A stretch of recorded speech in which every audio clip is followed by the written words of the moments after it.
every pitney go ready by the time them at 12. And by the time them catch 18, then for the pandemic, every pitney go ready by the time them at 12. And by the time them catch 18, then for the pandemic way for either get a skill or more on business or go study a university or college. And every big somebody for the pandemic way for either add on the skill with them have already and get a decent work. Education and not something where only certain people fi have. Education, I want right and the machine for change the nation for better. New chapter built on our vision, Jamaica Love.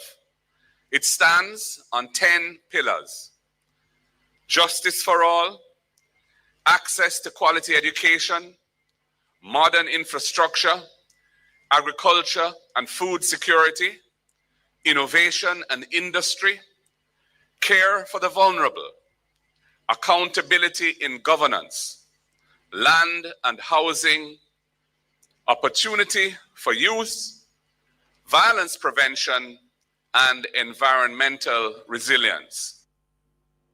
Now, a number of those issues, well, all of those issues were addressed during the launch. So let's listen into, let's start with the opposition spokesperson, education, Damian Crawford. He spoke about dealing with rural transportation for students. We had indicated the RIDE program, and the RIDE program is to give $10,000 per month or $2,500 per week as a supplement to individuals who are coming from communities that may, one, not have access to make access more available, but two, may not be able to afford to ensure that they can afford getting to school. Damian Crawford there. All right, Mr. Tomlinson, let's start with this. I'm trying to understand the PNP's position on rural transportation for kids, because just as background for my listeners, of course, we know that the government has been pushing its new rural bus program. Now, there are concerns about, people have been asking questions about the buses and whether the government has gone about this the right way. Put the buses to one side for a moment. It sounds as if the PNP is doing everything to come up with alternatives to a bus system, as isn't mass transit always more effective, more efficient, safer, more cost effective, especially in this kind of situation? All right, so I recognize that the discussion surrounding rural transportation has been marred by a degree of misunderstanding as to what the PNP's position is. PNP is not fundamentally against the structured or coordinated bus program to transport our students in the rural areas. With respect to our concerns relating to the rural school bus program being launched about the government by the government, it's not about inherently whether or not a bus program is good, because we are in support of a rural bus program. The challenge that we had with that we still have actually with how the government has rolled out this bus program is that we are concerned about the quality of the buses, the appropriateness of the buses, if they are fit for purpose for the type of topography and terrain in the rural areas. We're also looking there at opportunity costs. We spent $1.4 billion to procure 110 buses that are aged, some upwards in the region of 10 years old. So we are looking at the opportunity cost of that, what we could have received in terms of buses if we had taken that resource, that money, that amount of funding, and purchased, let's say, for example, coaster buses that are new, that we could get a warranty on. So we're not against a structured bus program. Our concern has always been about the quality of the buses, the suitability of the buses for the terrain in the rural areas. And I think to some extent we have been vindicated there and by what we have been seeing in the public domain with respect to the incidents of damage happening to the buses through the testing that the government is engaging the buses in. Remember, I was saying though, put the buses them aside, the specific vehicles that this government has bought. Take that out of the equation. That's why I'm trying to understand the principle.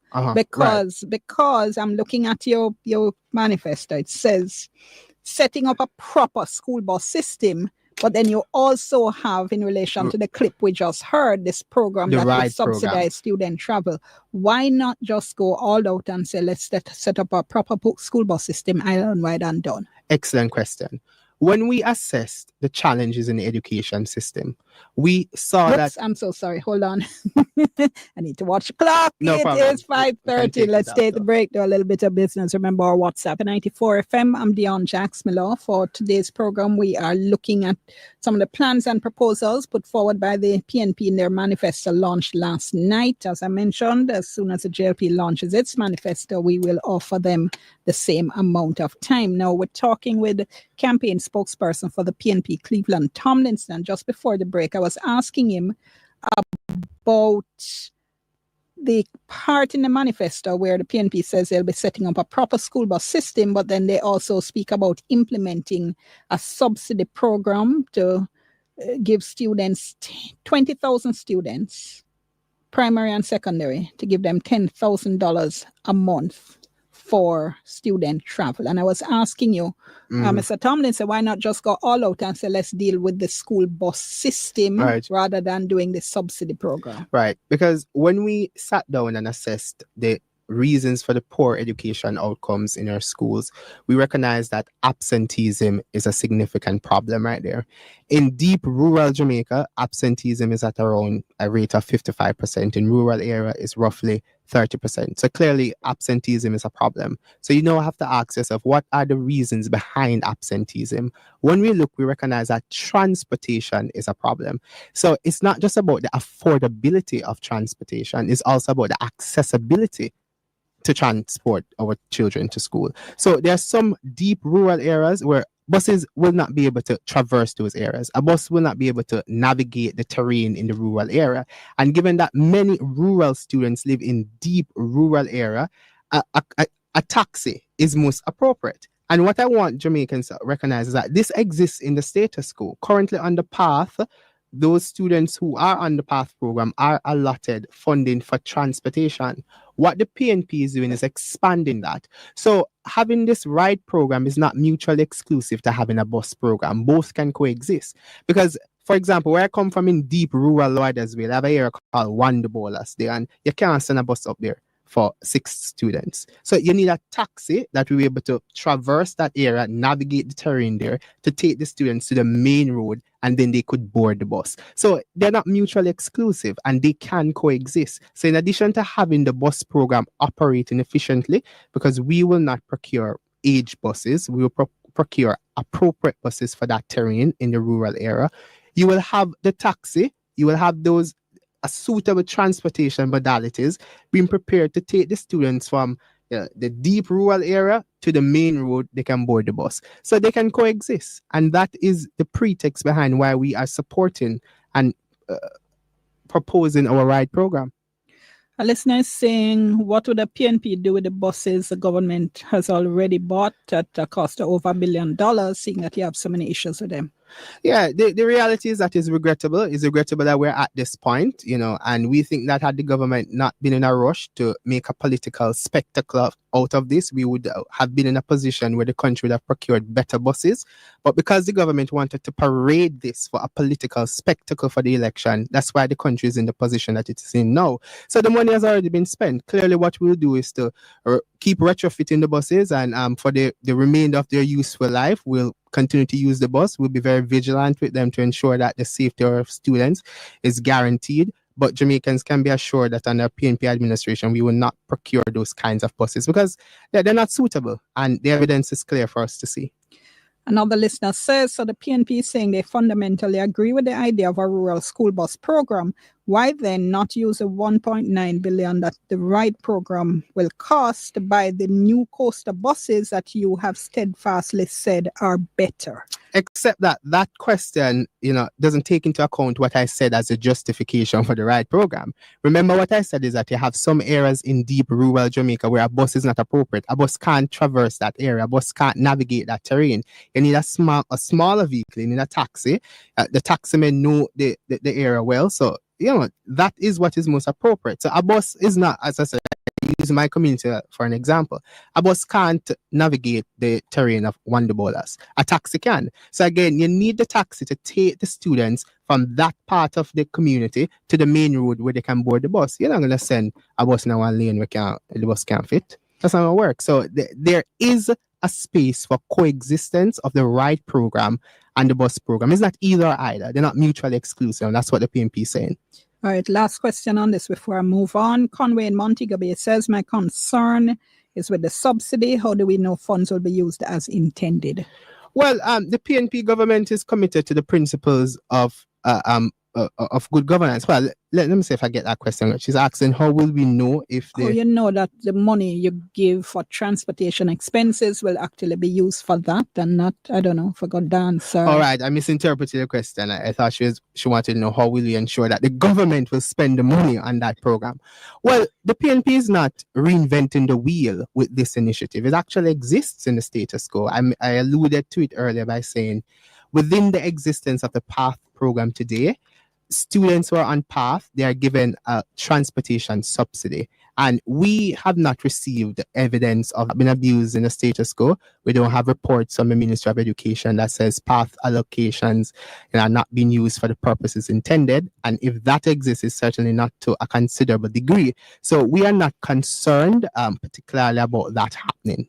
Okay, and Conroy had also asked a question yesterday, not for you, that I hadn't answered. Conroy was saying, what happened with Maurice Guy? I noticed he wasn't on the PNP list of candidates. Did I miss something? I think you may have missed his announcement that he was retiring from representational politics, Conway. All right, thanks. Right, and I also want to say, the RIDE program will be executed using the knowledge that the schools have about the challenges that the students face. So we're going to use social workers, we're going to use guidance counselors in schools.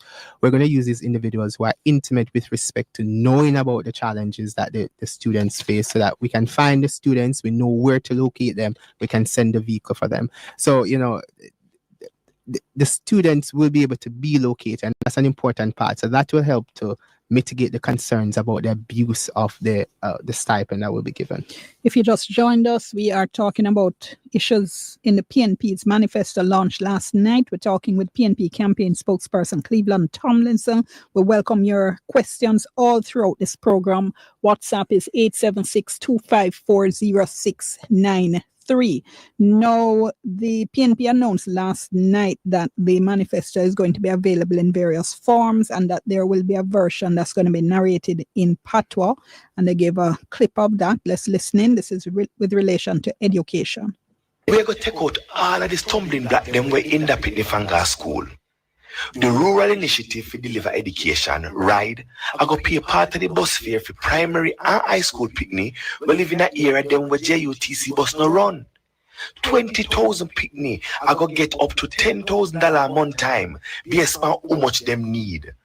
Through the program, ensuring adequate sustenance to education is every primary and high school picnic when I go get at least one plate of cooked food for eat a day time. All right. Interesting listening to that next to the clip with Damien. Tell me first, why go this route? Yeah, because we have always been an inclusive party, and we think that all Jamaicans should be able to access the policy prescriptions that we are proposing. And we are acutely aware that English is not the mother tongue for many Jamaicans. And if you think otherwise, then you are a Jamaican in denial. The reality is that majority of Jamaicans, grew up speaking Creole, using Jamaican patois. And if we want them to be a part of what we are proposing, if we want them to be knowledgeable and to access the information that we are giving, then we have to communicate what we are proposing in their language. So this approach is a part of the inclusive nature of what we're doing and what we will do as a government. And to be honest, and that's what we are proudest of in this manifesto, is that the policy prescriptions are wide-ranging and are inclusive. We didn't design this with just one sector or one group in mind. We built it so that every stakeholder group in the country can see themselves in the manifesto and they can see that their needs and aspirations are being catered to for. And we're very proud of that, and we make no apology for that. So the particular issue that was mentioned, it started out with RIDE, but then it was speaking about the meal program as well as, and I know the PATH program is being looked at as well. Tell us quickly what it is you're planning there? Right, the EASE program, ensuring adequate sustenance for education. Remember, Is there a committee to come up with acronyms? you know, actually, if I may be transparent with you, this came out of the preparation for the budget debate. We had consulted with stakeholder groups, we consulted with parents. And they said they all wanted more acronyms? No, let me tell you. So we're in the budget debate, and Julian said we need to do something that will assist with easing the cost of living pressure. We said, okay, we're going to call it EASE. But so we need to name it something. We can't just call it EASE. The acronym must mean something. And then I said, ensuring adequate sustenance for education. So that's the origination. So I named the program just given that. So yeah, again, it shows that the PNP is inclusive and young people is at the table, at the decision-making table. And I'm a prime example of that. One of these days, we should line up politicians on both sides and do a pop quiz in terms of all these acronyms they come up with. I bet you half on can't remember them. Right, I bet you. bet you. No, sir. But you want to know about the pretext Yes, for the EASE program. So again, remember, we are interested in improving education outcomes. And we recognize that absenteeism, again, is a core reason why our students are not performing well. Because when a student is only able to attend school for 3 out of 5 days in a week, that student has missed a significant percentage of the content being taught in the classroom. So if you want the child to be able to perform better, to have better passes, and to be able to be literate and numerate by a certain level at a certain grade, then that student must be consistently attending school. One of the major challenges that informs absenteeism is the fact that parents can't afford the lunch money. So what we want to do is to say, if you can't afford the lunch money, send the child to school. The child will receive 1 hot meal per day. Hold that thought for me. Let me just go to the break. We'll come back in a moment. You're listening to Beyond the Headlines. We're talking about the PNP manifesto. Back in a moment. Every time you are link with a condom, coulda Ozzy, coulda wife, coulda be a random. Do it for your best life. The time by the Ministry of Health and Wellness is 5:46. So much for staying with us. We continue with you on Beyond the Headlines. I'm Dion Jacks Miller. We're talking about the PNP's manifesto, and quite a few of you have questions coming in. I do want to get to those. Keep them coming. 876-254-0693. 876-254-0693. Give us your first name. Give us your general location. We're talking with Cleveland Tomlinson, PNP campaign spokesperson. Had you finished a point? I know I'd interrupted you. Yeah, finish the EASE program. All right, so let me go to a couple of questions from listeners before I continue. Gary in Havendale is asking, he says, please explain the hair discrimination ban. Right. So the social consciousness of the society has been shaken more than once with this hair discrimination issue. We've seen cases being brought to the courts and the court ruling in favor of a particular party. But quite frankly, we are a culturally aware party. I would think that no child should be discriminated. No Jamaican at all should be discriminated against because of the hairstyle that he or she decides to wear. Just as how we do not condone any kind of discrimination. We think discrimination has no place in a modern democratic society. So what we will do is that, if you recognize what the government has done, I think the last press release from the government on this issue, the Ministry of Education essentially shift the responsibility to the schools to determine what their hair policy will be. That will not be the approach under People's National Party government. It will be a policy from central government. It will be a policy from the Ministry of Education that no child should be sent back, should be sent out of school. No child should be discriminated against based on the hairstyle that he or she wears. Simply that. Okay, tell me why the decision to go the route of policy rather than put in place actual legislation. We've seen legislation in other jurisdictions. For instance, several states in the United States have what they call a Crown Act, which specifically prevents discrimination, or prohibits, I should say, discrimination against black hair, for instance. So why policy and not law? We're not averse to policy, to be honest.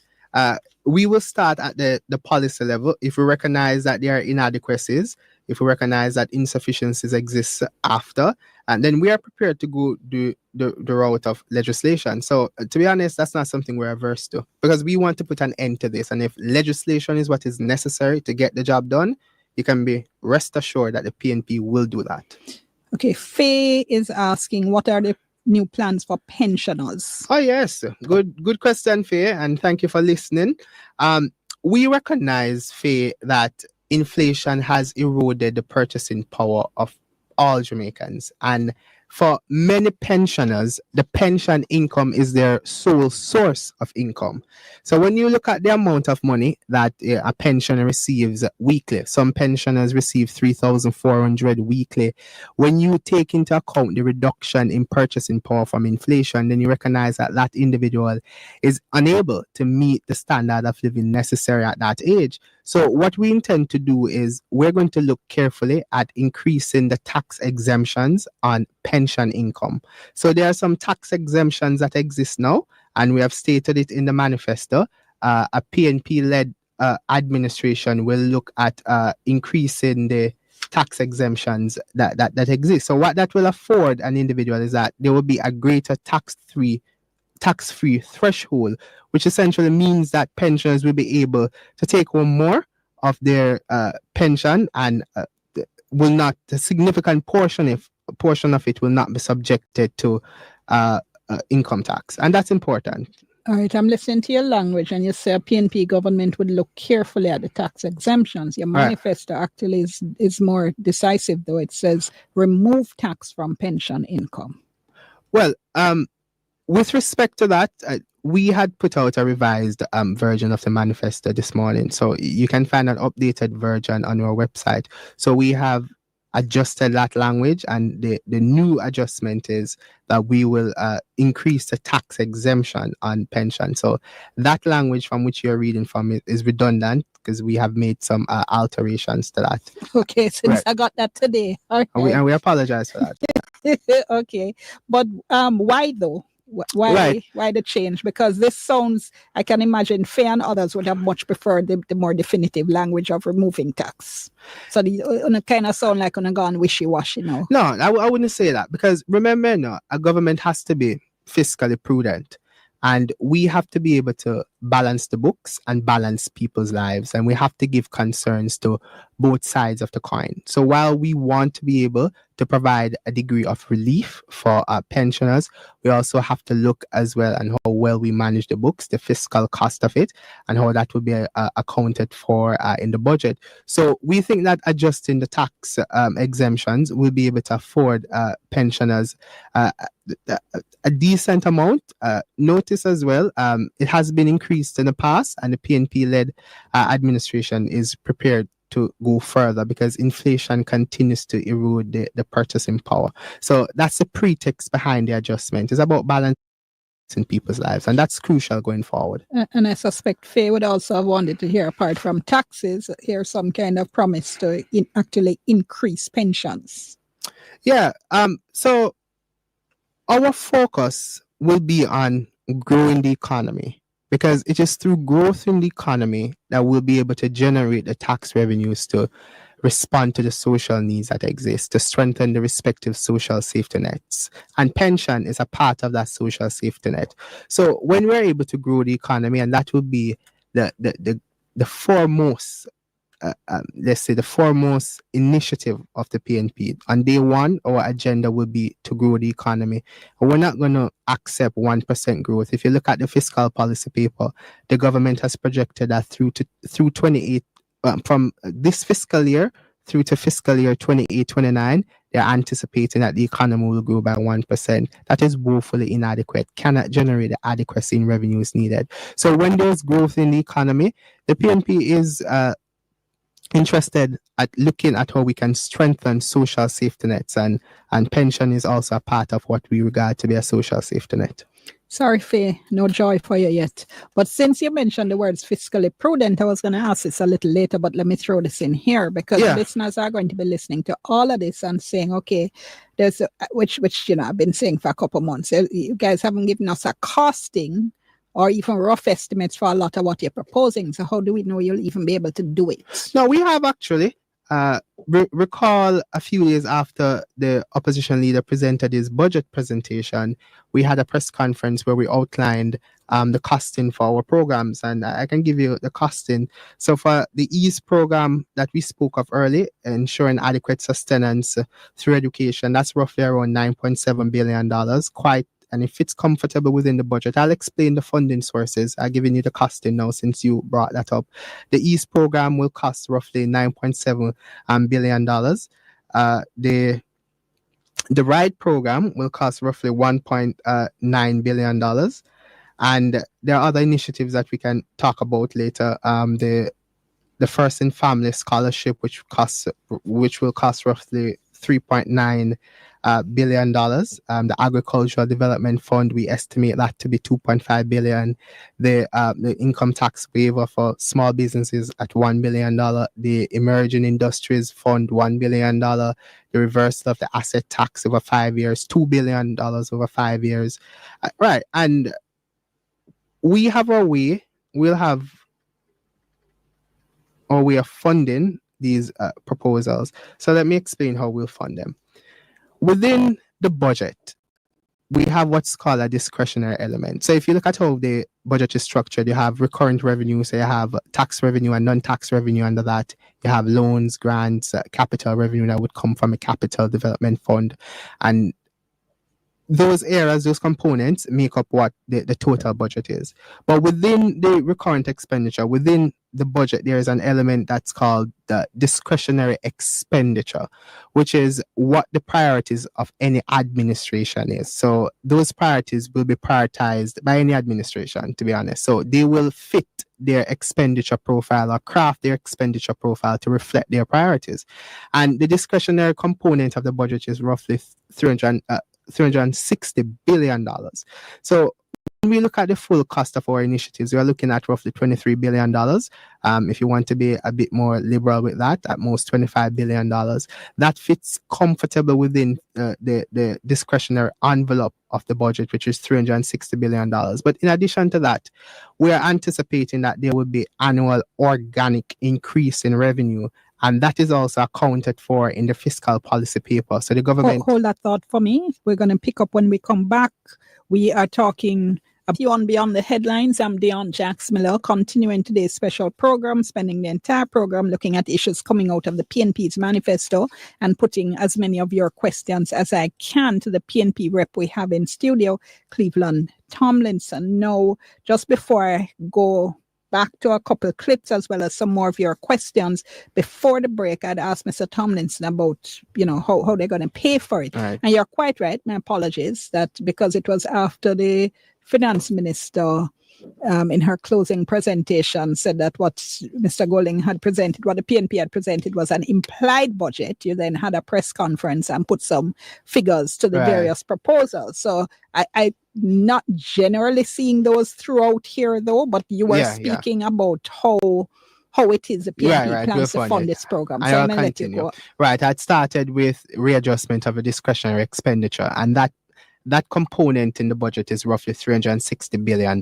And when we do our costing, we realize that our programs come up to roughly 6% of that $360 billion. So you can make the deduction that it can be comfortably accommodated just within the discretionary profile of the budget. But outside of that, if you look at the fiscal policy paper, it projects that there will be growth in government revenue over the next 3 fiscal years to the tune of $140 billion. So our programs that will be phased will be able to be accommodated and can be financed just by the organic growth in revenues, because the economy is projected to grow, albeit by a dismal percentage, 1%. That's problematic. We don't want that. So our focus will be on growing the economy. We will grow the economy, and I think our opposition leader was on your program in some months ago, and he said that we're targeting 3% growth. That's where we want to go, 3%. So that will be able to generate more revenues. But in addition to the annual organic growth in revenues and the readjustment of the discretionary expenditure, we are going to look at wastage in government, and we're going to stop the wastage, and we're going to save money. I'll give you one area of wastage: the Ministry of Legal and Constitutional Affairs. We're going to shut down that ministry, and we're going to repatriate the functions that exist in that ministry to the Ministry of Justice. And anyone who is a keen observer of the politics, knows why that ministry was created. One can say, it was untenable for Marlene Malufo to have remained in the Attorney General's chamber. She racked up several legal losses for the government. I could understand why the Prime Minister would want to take her out of the Attorney General's chamber. Who could wrong him? So is this a personal thing or a policy thing? No. It's sounding personal. Now. It sounds like someone have it in for the minister. No. I was just saying that we should be very clear about when we are structuring government and when we are using taxpayers' money. We should ensure that it is properly guided and be informed. And we think that the functions being executed now by the Ministry of Legal and Constitutional Affairs can be executed by the Ministry of Justice. So we're going to repatriate those functions to the Ministry of Justice. We'll be able to save money from that. So if you look right now, since the existence of the ministry, they have been allocated a budget of roughly $4.4 billion since they have been established, I believe, in 2022. Let's say a component of what they have been allocated for is to execute the constitutional reform process. So even if we say we shut down that ministry, repatriate the functions to the Ministry of Justice, we save on administration expenses, operating expenses, roughly 80%. So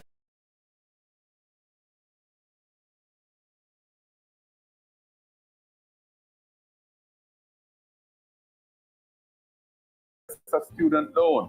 It can help to cap student loan payments at a manageable percentage of your actual income so that the state, not you, the student, bears the risks of low pay or unemployment. And if you lose your job and you're unemployed, we will suspend loan payments and tack them to the back end of your loan without any penalties. That's what your vote can do. Find out everything you need to know about voting at markgoldingja.com/vote. Remember, get out and vote. Your voice, your vote, your choice.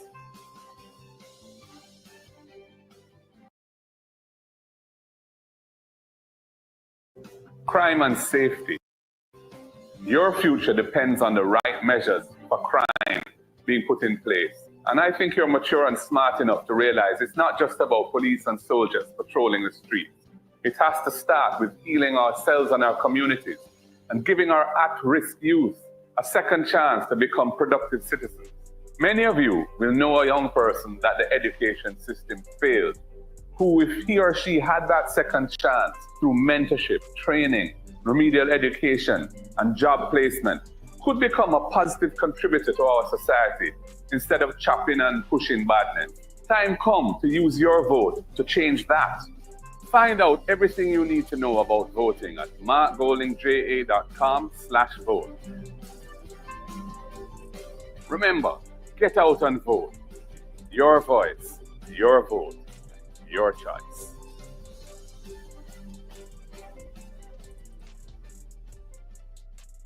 Domestic violence is higher than ever. Violent crime is fed by a general lack of moral norms, discipline, and behavioral standards in this society. We must address this. Time come to establish legislation with effective mechanisms and remedies to protect survivors. Time come to implement support centers in every parish to provide safe havens for the survivors of domestic violence and sexual assaults. Your vote matters. Jamaican people want better. The following is paid for by the People's National Party. In every constituency, on every issue, the People's National Party has assembled the strongest, most diverse slate of candidates in a generation. From doctors ready to heal our broken health system, to educators building a smarter Jamaica, business people growing the economy, legal minds defending justice, and community advocates speaking truth.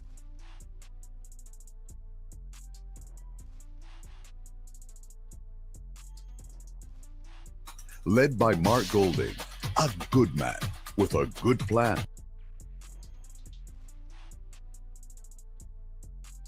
This is the team to rescue Jamaica, rebuild our future, and restore pride in leadership. Jamaica, time come. The proceeding was paid for by the People's National Party. The following is paid for by the People's National Party. Keisha, What? why am I never saying at the exam? I never have enough money to pay the school fees, so I just couldn't do the exam. Hold on, Keisha, hold on. What? Say I hear about the PNP first in the family program. No? What else? It's a program where if you're the first in your family, if you attend college or university, you get a scholarship for funded. But me already there college, that have nothing to do with me. Keisha, calm down. Yes. Hold on. It don't matter if you're already in college or if you just got start, you can still get it. So does that mean that my little brother get to say that I made it? Definitely. You're gonna be the first, but you definitely won't be the last. That sounds fun. Sounds good. Keisha, that sounds great. Where's some? It sounds like time come for sure. Education is the bridge between struggle and opportunity. It is how we lift families and grow a modern economy. The proceeding was paid for by the People's National Party. The following is paid for by the People's National Party. Yeah, every month my parent and still no one nothing, bro. Yeah, so I rate the PNP plan, you know. Oh, the plan to remove the land tax from the low-income house them? Yeah, man, the same plan that G. House price are drop both are ground. Yo, I mean, many cheap are serious enough. So we have some general 50. But my work informal, bro. I don't feel that you work for me. General, them set a plan just for you. When they are taxi driver or barber like yourself, 6 months rent to qualify you for your mortgage. Eh?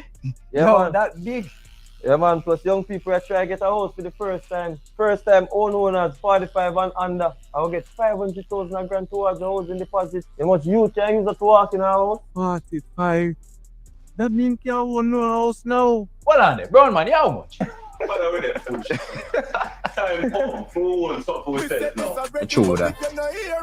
The proceeding was paid for by the People's National Party. The following is paid for by the People's National Party. If you work long hours to keep Jamaica running, you deserve to take home every cent you earn. For too long, our police officers, fire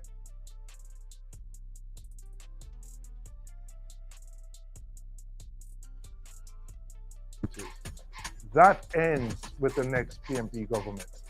We will remove taxes from overtime pay and service charges. Because if you give more, you should keep more. You put in the extra work. You go beyond the call of duty.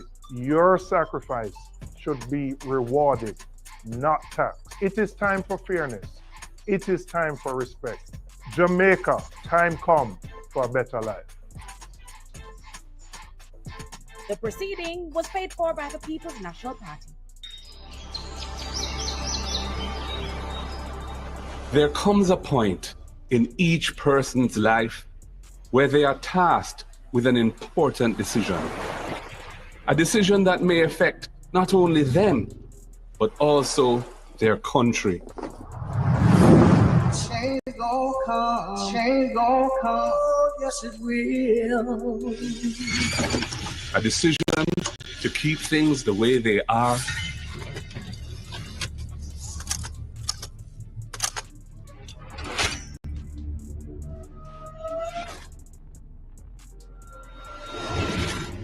or a decision that will bring meaningful change.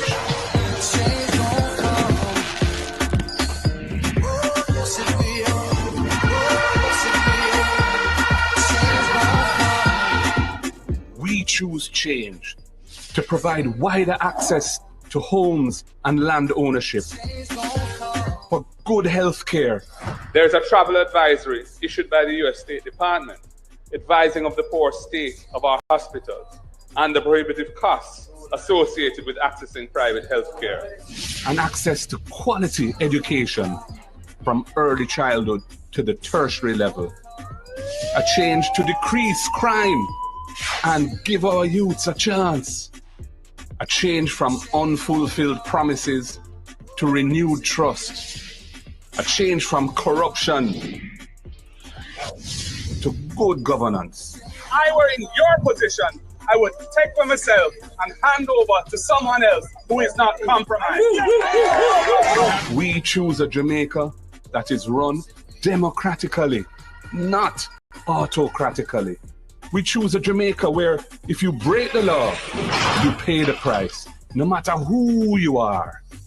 If, like me, you truly want a better future for all Jamaicans, not just a few, then make the decision to choose change for yourself, for your family, and for Jamaica.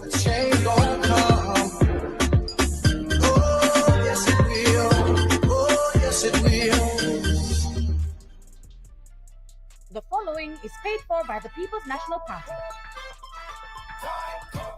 Prematurity is a medical condition, not a cause of death. I am not speaking to you as just a politician, not as a PNP, not as a doctor, but as a Jamaican. We must put Jamaicans first.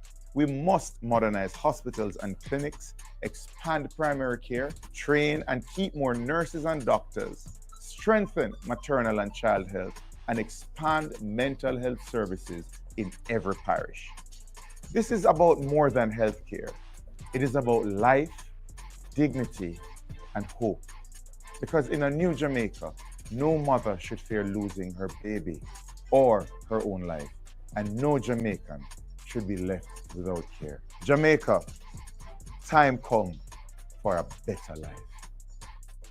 The proceeding was paid for by the People's National Party. Jobs and wages. So many of you said you wanted to become successful, to help out your families and enjoy your life. Do you realize that many of the world's largest businesses today are in the same age range as many of you? Amazon, 28, Google, 24, Facebook, 18, Instagram, 12, and TikTok is 6. New technologies will continue to disrupt and supersede existing industries.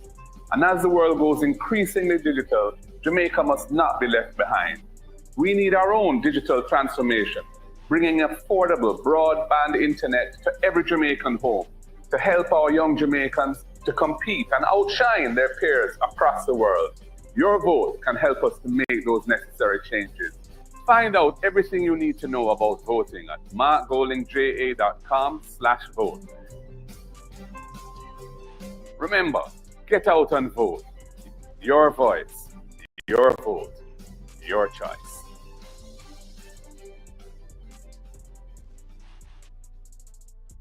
Education. Education is the best antidote to poverty, passing from this generation to the next. Your vote can help to make tertiary education more accessible to everyone. Your vote can help eliminate the requirement of a guarantor for students to access a student loan.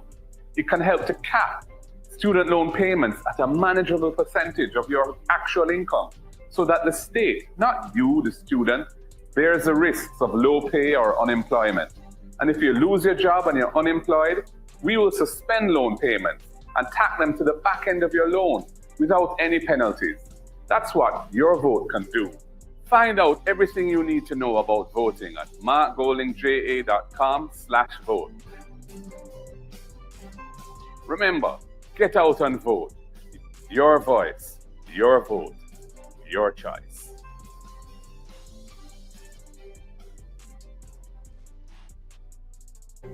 Crime and safety. Your future depends on the right measures for crime being put in place.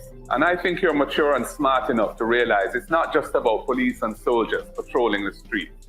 It has to start with healing ourselves and our communities and giving our at-risk youth a second chance to become productive citizens. Many of you will know a young person that the education system failed, who, if he or she had that second chance through mentorship, training, remedial education, and job placement, could become a positive contributor to our society instead of chopping and pushing badness. Time come to use your vote to change that. Find out everything you need to know about voting at markgoldingja.com/vote. Remember, get out and vote. Your voice, your vote, your choice.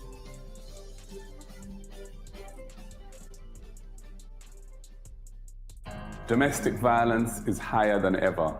Violent crime is fed by a general lack of moral norms, discipline, and behavioral standards in this society. We must address this. Time come to establish legislation with effective mechanisms and remedies to protect survivors. Time come to implement support centers in every parish to provide safe havens for the survivors of domestic violence and sexual assaults. Your vote matters. Jamaican people want better. The following is paid for by the People's National Party. In every constituency, on every issue, the People's National Party has assembled the strongest, most diverse slate of candidates in a generation. From doctors ready to heal our broken health system, to educators building a smarter Jamaica, business people growing the economy, legal minds defending justice, and community advocates speaking truth to power. This is a team chosen for competence, compassion, and commitment. Led by Mark Golding, a good man with a good plan. This is not politics as usual. This is the team to rescue Jamaica, rebuild our future, and restore pride in leadership. Jamaica, time come. The proceeding was paid for by the People's National Party. The following is paid for by the People's National Party. Keisha, What? why am I never saying at the exam? I never have enough money to pay the school fees, so I just couldn't do the exam. Hold on, Keisha, hold on. What? Say I hear about the PNP First in the Family program. No? What else? It's a program where if you're the first in your family, if you attend college or university, you get a scholarship to fund it. But me already there at college, that have nothing to do with me. Keisha, calm down. Yes. Hold on. It no matter if you're already in college or if you just got started, you can still get it. So does that mean that my little brother get to say that I made it? Definitely. You're gonna be the first, but you definitely won't be the last. That sounds fun. Sounds good. Keisha, that sounds great. Where's man? It sounds like time come for sure. Education is the bridge between struggle and opportunity. It is how we lift families and grow a modern economy. The proceeding was paid for by the People's National Party. The following is paid for by the People's National Party. Yeah, every month my parent and still no one nothing, bro. Yeah, so I'm ready the PNP plan, you know. Oh, the plan to remove the land tax from the low-income house them? Yeah, man, the same plan that G. House price are drop both are ground. Yo, I mean, many people are serious enough. So we have some general 50,000 new low-income houses in the first term. But my work informal, bro. I don't feel that you work for me. General, them set the plan just for you. But they are taxi driver or barber like yourself. 6 months rent to qualify you for your mortgage. Eh? Yeah, No, man. that big. Yeah, man. Plus, young people are trying to get a house for the first time. First time owners, 45 and under. I will get 500,000 grand towards the housing deposit. How much you can use that to walk in our house? 45. That means you own no house now. Hold on there. Brown man, you how much?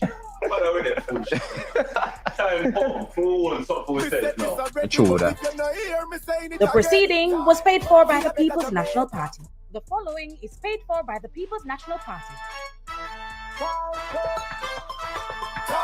If you work long hours to keep Jamaica running, you deserve to take home every cent you earn. For too long, our police officers, firefighters, security guards, and hospitality workers have been taxed on their overtime and gratuities. That ends with the next PMP government. EM Group, tonight, we focus on the economy. Our moderator is George Davis.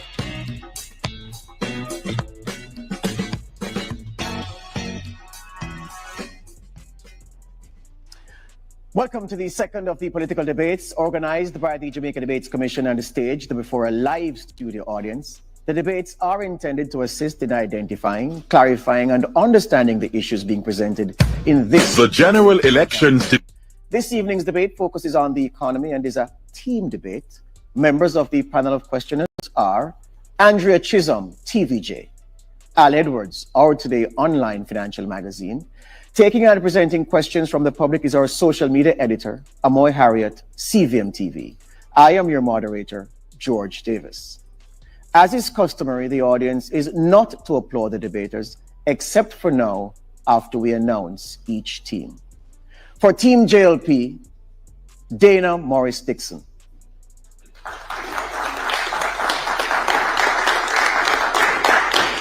For Team PNP, Julian Robinson.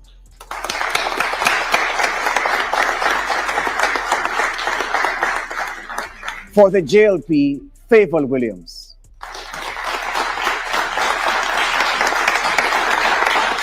For the PNP, Keisha Anderson.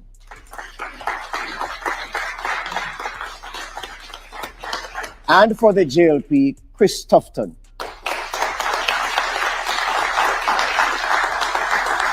And for the PNP, Peter Bunting.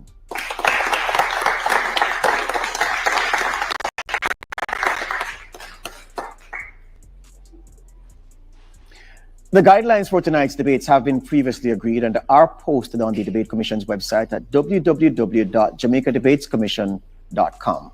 The guidelines include questions being no longer than 30 seconds and each team being allowed 90 seconds to respond to each question, and rebuttals are limited to 45 seconds.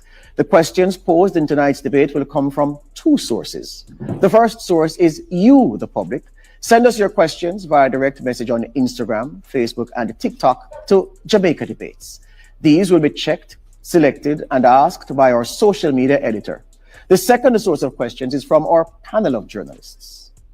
Questions are not influenced by the Jamaica Debates Commission in any way.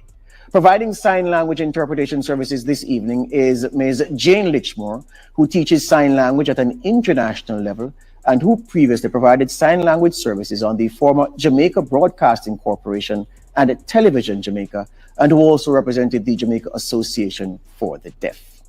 Now, based on a previous coin toss, the first question tonight comes from Andrea Chisholm, and it will be directed to Team PNP. The PNP has promised to move the income tax threshold to $3.5 million starting April 2026 without any new taxes. How much will it cost? Is the timeline realistic? And which programs will be adjusted to accommodate the increase? Question, Andrew. We are committed to implementing the 3.5 threshold starting April 2026. This will be funded from revenue growth, which currently, based on the 1% growth, is projected to generate an additional revenue of $140 billion over a 3-year period. Additionally, we expect within the envelope that exists in the budget has 4 main components. You have debt servicing, you have salaries and wages, you have the capital budget, and then you have the programmatic budget. As a political party, we would have our own priorities, and we will look at the programmatic budget and make adjustments there.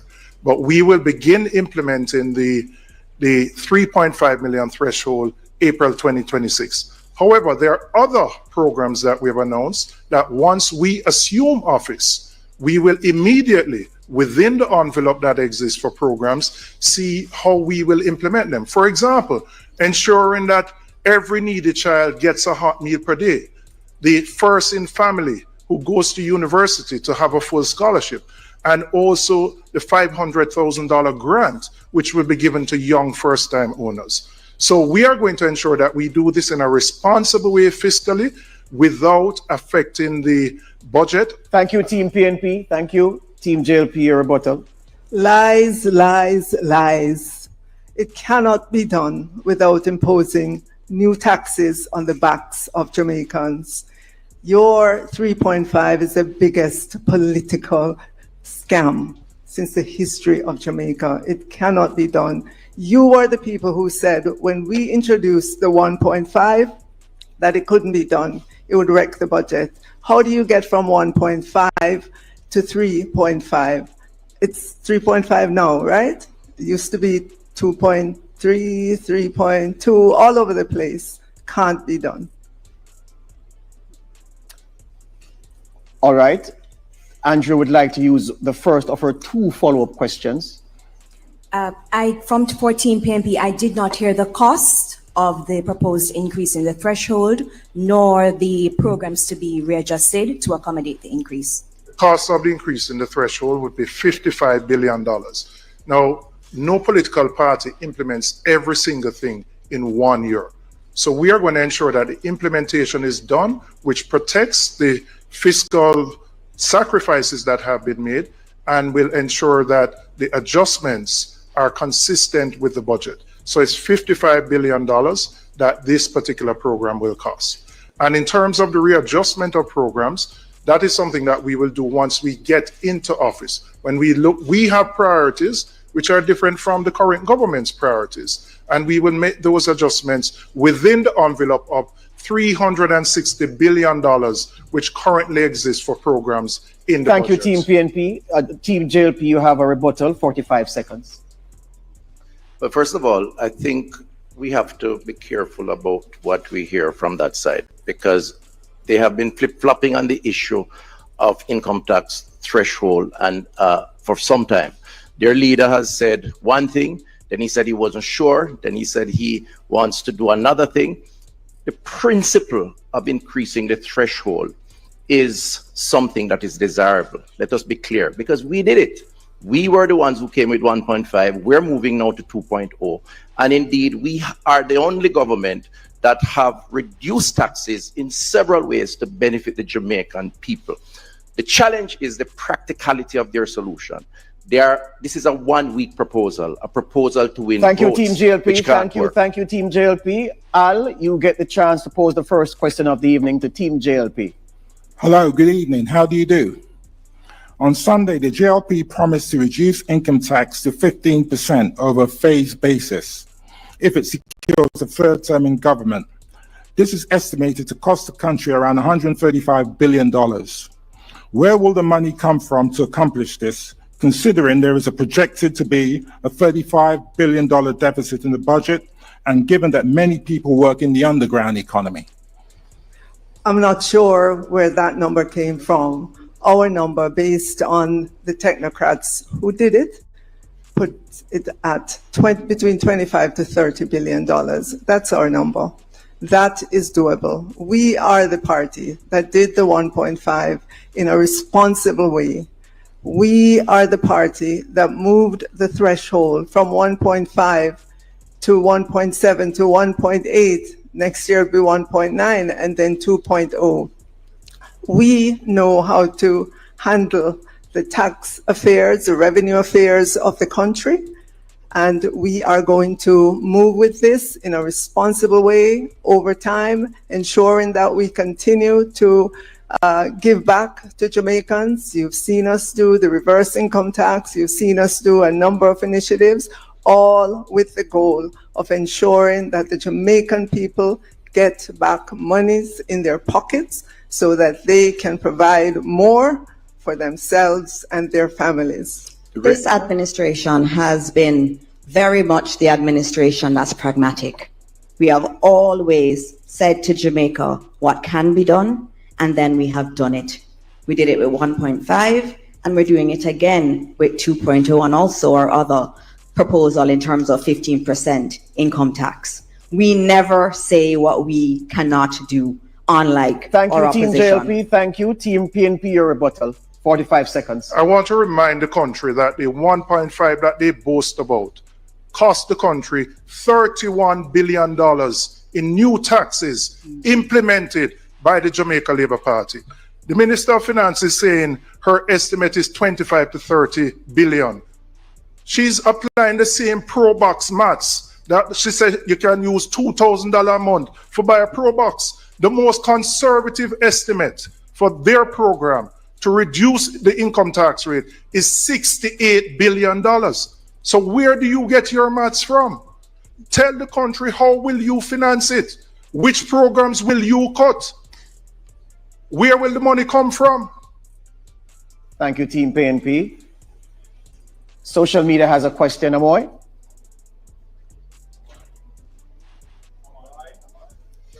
Thank you, George. Well, the first social media question tonight comes from Makeda on Instagram. Jamaicans both at home and abroad work tirelessly to support their families and contribute to our economy. Yet high taxes and fees on barrels at the wharf, along with frustrating processes, make it difficult and costly for people sending goods home. If selected to serve, what specific and measurable actions will your party take to reduce these costs and simplify these processes? Team PNP, 90 seconds. Thank you. Thank you. We note the developments in the US and other territories as it relates to remittances, and we're observing the situation. We also note that for Jamaicans going to pick up money at agencies, the cost may increase. And that's why we want to encourage the opening of accounts, and with reduced due diligence requirements for these types of accounts, we think more Jamaicans should exercise that option. I think also, though, we want to take a deeper look at the fact that we're so reliant on remittances. At least 20% of our GDP is based on remittances. We need to find a way in the best interest of Jamaicans to have them earn more. And that's why Team PNP is looking at options to have our economy grow. We're looking at options in agriculture with the Agricultural Development Fund of 2.5 billion, where we want to teach our farmers smarter and more efficient ways to go about farming. We're looking at options in logistics. Given our position, we're ideally placed to offer logistic and trade facilitation. We also want to look at our BPOs and increase the value of the services that are offered through our BPOs by upskilling our workforce and training our young people in heart, etc., to do these things which are the careers of the future and not to stick to the careers that now exist. Team JLP, your 90 seconds, well, your 45, well, your rebuttal. Thank you very much. I'm not sure if we heard the same question. I heard a question that was about or Jamaicans having to clear barrels at the port. And that has been a concern for some of our Jamaicans who do rely on their families overseas to help them. And we, as a country, have always benefited from our diaspora. And that's why we placed so much emphasis on our diaspora policy through our Ministry of Foreign Affairs. That has been very important. And on that matter, we have focused very much on creating efficiencies at the port. And that's important because we understand that we have a larger vision of Jamaica of becoming a logistics hub. We know that this can happen. It is something that the PNP waxed quite well about, this logistics hub, but did nothing. We have been doing work to expand our port, to also improve efficiencies at the port. In addition to that, we have a new Customs Act. We didn't get to the Senate with it, but we took it through the House, which transforms a lot of the framework for our customs area. And so we are working, we understand the plight of our Jamaicans who depend on these. In terms of remittances, that's another area that's very, very important. And we have been doing a lot of our own lobbying in relation to remittances. We've not seen any fall off. We're very happy with our diaspora, and we'll continue to make it easy for our people to benefit. Time. Thank you very much. We'll now take a short break and invite you to stay tuned. The general elections debates are presented by the Jamaica Debates Commission. Watch, listen, decide, vote. The following is paid for by the People's National Party. In every constituency, on every issue, the People's National Party has assembled the strongest, most diverse slate of candidates in a generation. From doctors ready to heal our broken health system, to educators building a smarter Jamaica, business people growing the economy, legal minds defending justice, and community advocates speaking truth to power. This is a team chosen for competence, compassion, and commitment. Led by Mark Golding, a good man with a good plan. This is not politics as usual.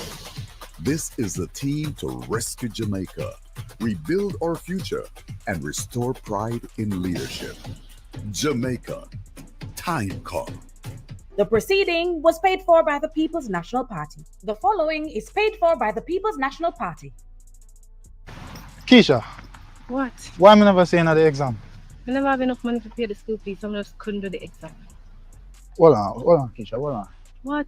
Saying I hear about the PNP First in the Family program. No? What that? It's a program where if you're the first in your family, if you attend college or university, you get a scholarship to fund it. But me already there at college, that have nothing to do with me. Keisha, calm down. Yes. Hold on. It no matter if you're already in college or if you just got started, you can still get it. So does that mean that my little brother get to say that I made it? Definitely. You're gonna be the first, but you definitely won't be the last. That sounds good. Sounds good. Keisha, that sounds great. Where's some man? It sounds like time come for true.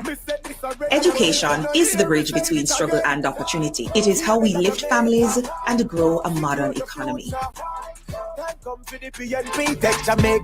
proceeding was paid for by the People's National Party. The following is paid for by the People's National Party.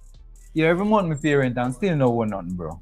Yeah, that's why I rate the PNP plan, you know. Oh, the plan to remove the land cost from the low income house then? Yeah, man, the same plan that G. House price are drop, both are ground. Yo, I mean, many people are serious enough. So yeah, so general, 50,000 new low income houses in the first term. But my work informal, bro. I don't feel that you work for me. General, them set the plan just for you. When they are taxi driver or barber like yourself, 6 months rent to qualify you for your mortgage. Eh? Yeah, No, man. that big. Yeah, man. Plus, young people are trying to get a house for the first time. First time owners, 45 and under. I will get 500,000 grand towards the housing deposit. How much you can use that to walk in a house? 45. That means you own no house now. Well, on there, brown man, how much? True that. The proceeding was paid for by the People's National Party. The following is paid for by the People's National Party. If you work long hours to keep Jamaica running, you deserve to take home every cent you earn. For too long, our police officers, firefighters, security guards, and hospitality workers have been taxed on their overtime and gratuities. That ends with the next PMP government. We will remove taxes from overtime pay and service charges.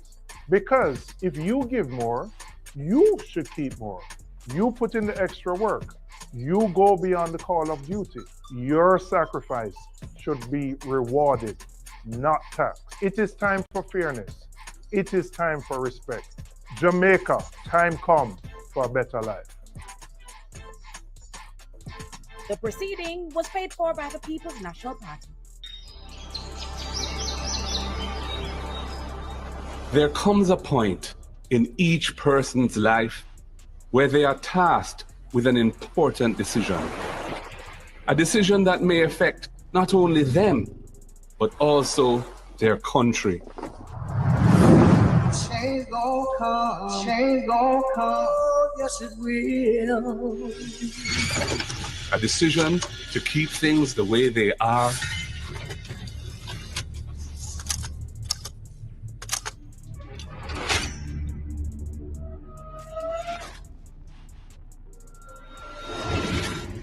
or a decision that will bring meaningful change.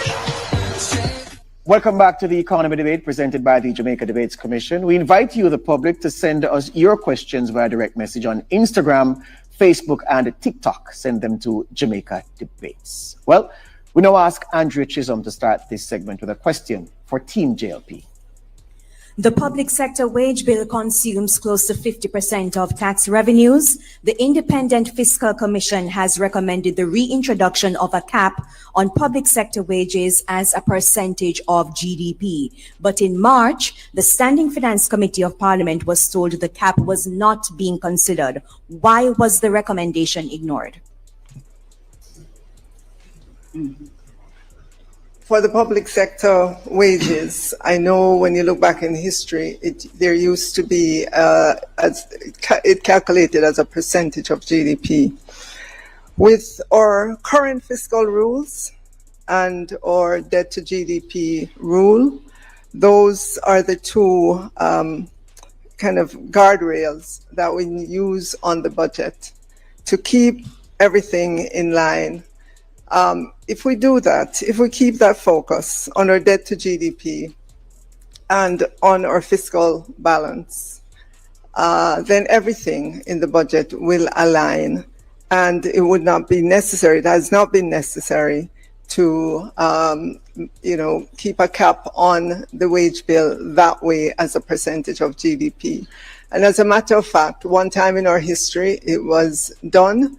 And when you look back, maybe it was only one time that ratio was ever reached.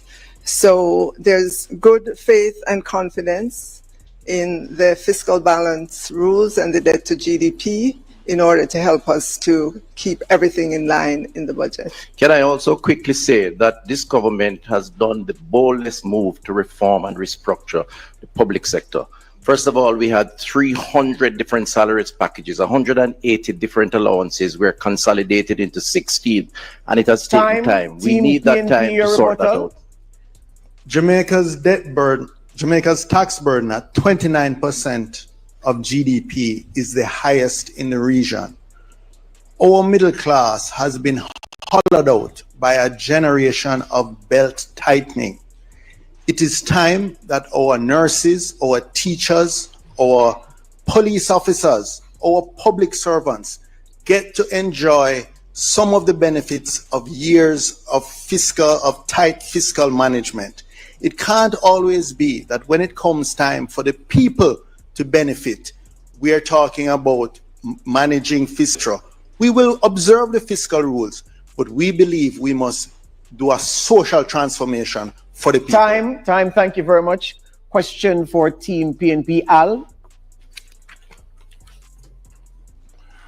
The high interest rate FinSAC era was devastating for the Jamaican economy. A World Bank debt management paper dated 21/12/2001 reads in part, the ensuing rapid growth of FinSAC debt worsened as interest rates continued to rise, leading to a stock debt of $142 billion as of March 2001. That's about 43% of GDP. This added to an already large pre-crisis public debt burden of more than 100% of GDP, leading to an unsustainable debt path. That period also decimated a generation of local entrepreneurs, so much so that a generation later, many are still reticent to invest in the productive sector. What guarantee can you give under your administration that Jamaica will never see history repeating itself, and how do you intend to honor that guarantee? Well, what we have to ensure is that the agencies that have responsibility for managing and regulating the financial services sector are actually manned by individuals who are competent and professional. The Bank of Jamaica, the Financial Services Commission, ensuring the BOJ now is an independent agency that has the responsibility for managing interest rates and primarily inflation. At the time when FinSAC took place, the government intervened to ensure that all depositors got back their money. What we want to see is the FinSAC report published. The country spent $150 million on a FinSAC commission, and all now we can't get the report. We want the FinSAC report out. And while you're at it, we will publish the SSL report, because we noticed that depositors have gotten $2. If them did have $100 and there's only $2 them get back. But the most honorable Prime Minister got all his money out of SSL before it collapsed. That is what justice means. We will publish the SSL report, and it is a failure on their part that after all these years, given the impact of FinSAC, that there is no report, no independent report. What we have seen is drips and drabs being leaked out by that side. So when we talk about FinSAC, let's get all the facts on the table and release the Kroll report from SSL. Time up. Interesting that that side can speak as if they're ignorant of FinSAC, when some on that very side were involved during the FinSAC period and benefited. Just recall the 40-40-40. You mentioned it. 40% of GDP to recover from FinSAC. 40,000 businesses lost their money. 40% being offered by merchant banks to make a profit. And DB&G made on average 40% return on their investments, which one of the principals sits across me right here. They cannot talk about fiscal discipline. They cannot talk about management and economy. They presided over the FinSAC era. They drove people in some instances to commit suicide based on news reports. They have no moral authority and certainly no economic management, and they are still there. The Jamaican people cannot trust them. Thank you, time. Al, you wanted to use one of your two follow-up questions? The first one, yes. Proceed. The JLP government has presided over macroeconomic stability. Public debt has come from over 140% of GDP in 2013 to 70% in fiscal year 24-25. Unemployment now stands at just 3.3%. According to Statin, as of July this year, Jamaica's annual headline inflation rate stood at 3.3%. The Bank of Jamaica says as of August 12, 2025, Jamaica's gross international reserves stood at US 6.2 billion. The World Bank, the IMF, the rating agencies all commend Jamaica for this economic performance. How will a PNP government build upon and improve this trajectory? I think it's important to set context for the question that you have asked. When they left office in 2011, the country was on the precipice of economic collapse. When we got in 2012, we had to restore Jamaica's credibility. We had to establish EPOC. We strengthened and enhanced the fiscal rules. We legislated the debt to GDP ratio so that any government, PMP or JLP, had to pay down that debt. Portia Simpson Miller and Peter Phillips started that race. We passed the baton. We are the persons responsible for the fiscal responsibility that exists today, and we will continue that when we get into office again. Time, thank you. The Team JLP, you have 45 seconds to rebut, right? I am so glad that you named all of those improvements that we've had in our economy. When the PNP was in government, they took a wrecking ball to our economy, and that's a fact. When we took office 9 years ago, we saw high unemployment, we saw high debt, we saw high crime too, and we saw failing infrastructure. And this administration got to work, working on all of those areas. The PNP does not know how to be fiscally responsible. And we have seen that in our history time and time again. And so the data is there. The data shows the Jamaica Labour Party knows how to do it. Time. Let's take a question from social media. Amoy? Well, George, this question comes from Facebook. Nikisha is asking, many schools are without basic resources, and as such, some schools are asking parents to contribute certain resources, whether it be in cash or kind. Seeing that economically parents are struggling to pay school fees and meet other needs, how will your administration, if elected, resolve this issue so there will be an ease on parents' pockets? Team JLP? Thank you for that question, and we definitely understand the burden that a lot of our parents feel.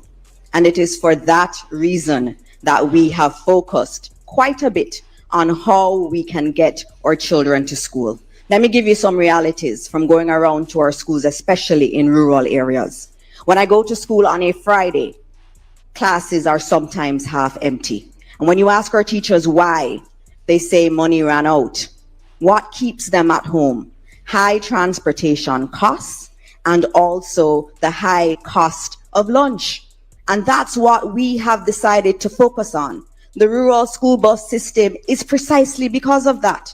I had one mother in St. Thomas say to me, it costs her $1,200 a day to send one of her children to school, and that it is so expensive that she ends up having to choose which one goes to school sometimes. We cannot have a country like that.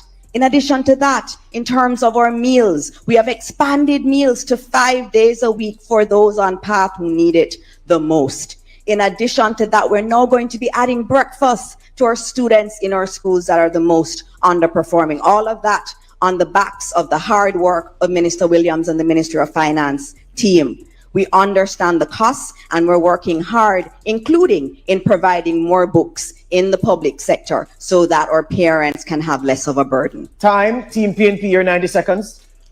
Chris, you're correct that DBNG was a very successful company, and it was a publicly listed company that our audited financial statements were open to the public.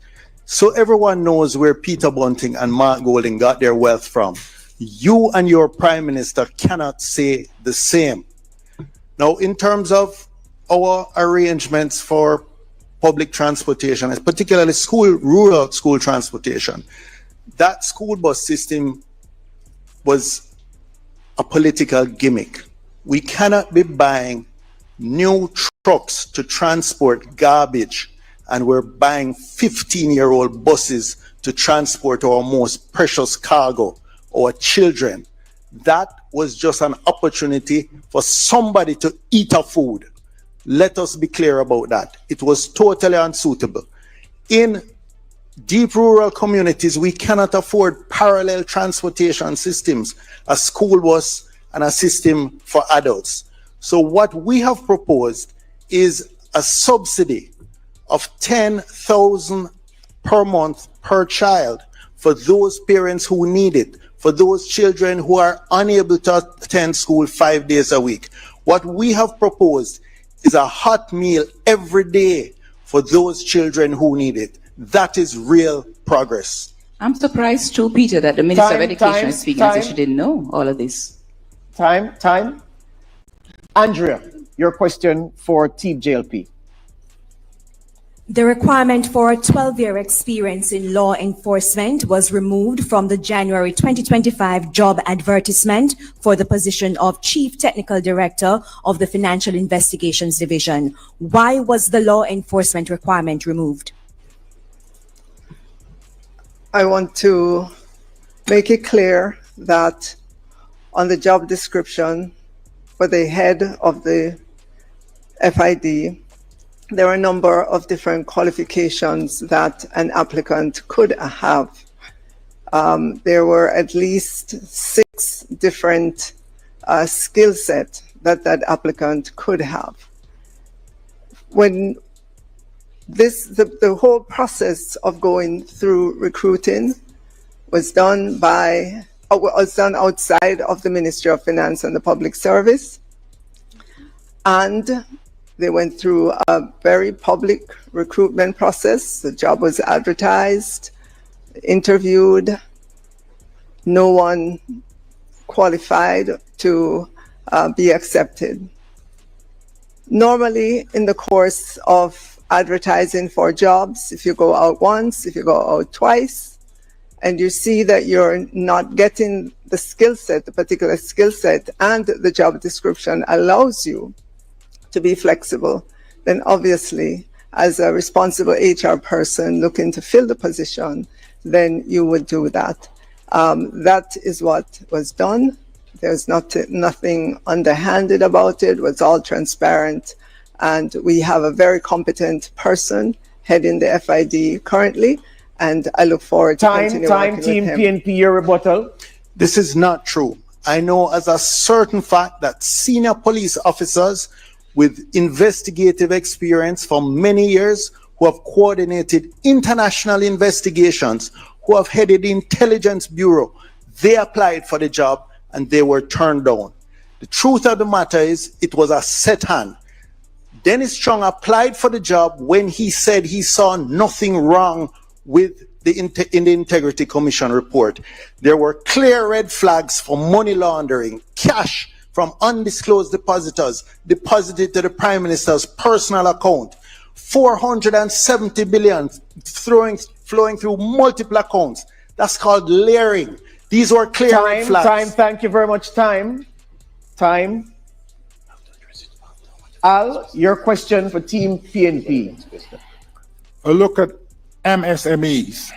Many people looking to fund the business in Jamaica bemoan the strangulating red tape and lack of access to finance from lending institutions.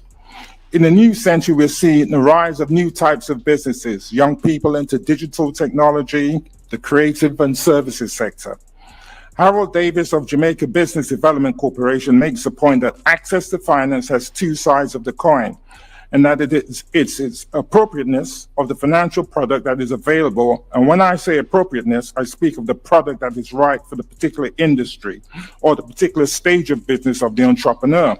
What will you do to address this and better help small businesses in Jamaica? We wholeheartedly agree. As a matter of fact, as a former CEO of a financial institution in Jamaica, I can say it's a problem that we struggled with in the absence of government having adequate policy and facilities to make it happen.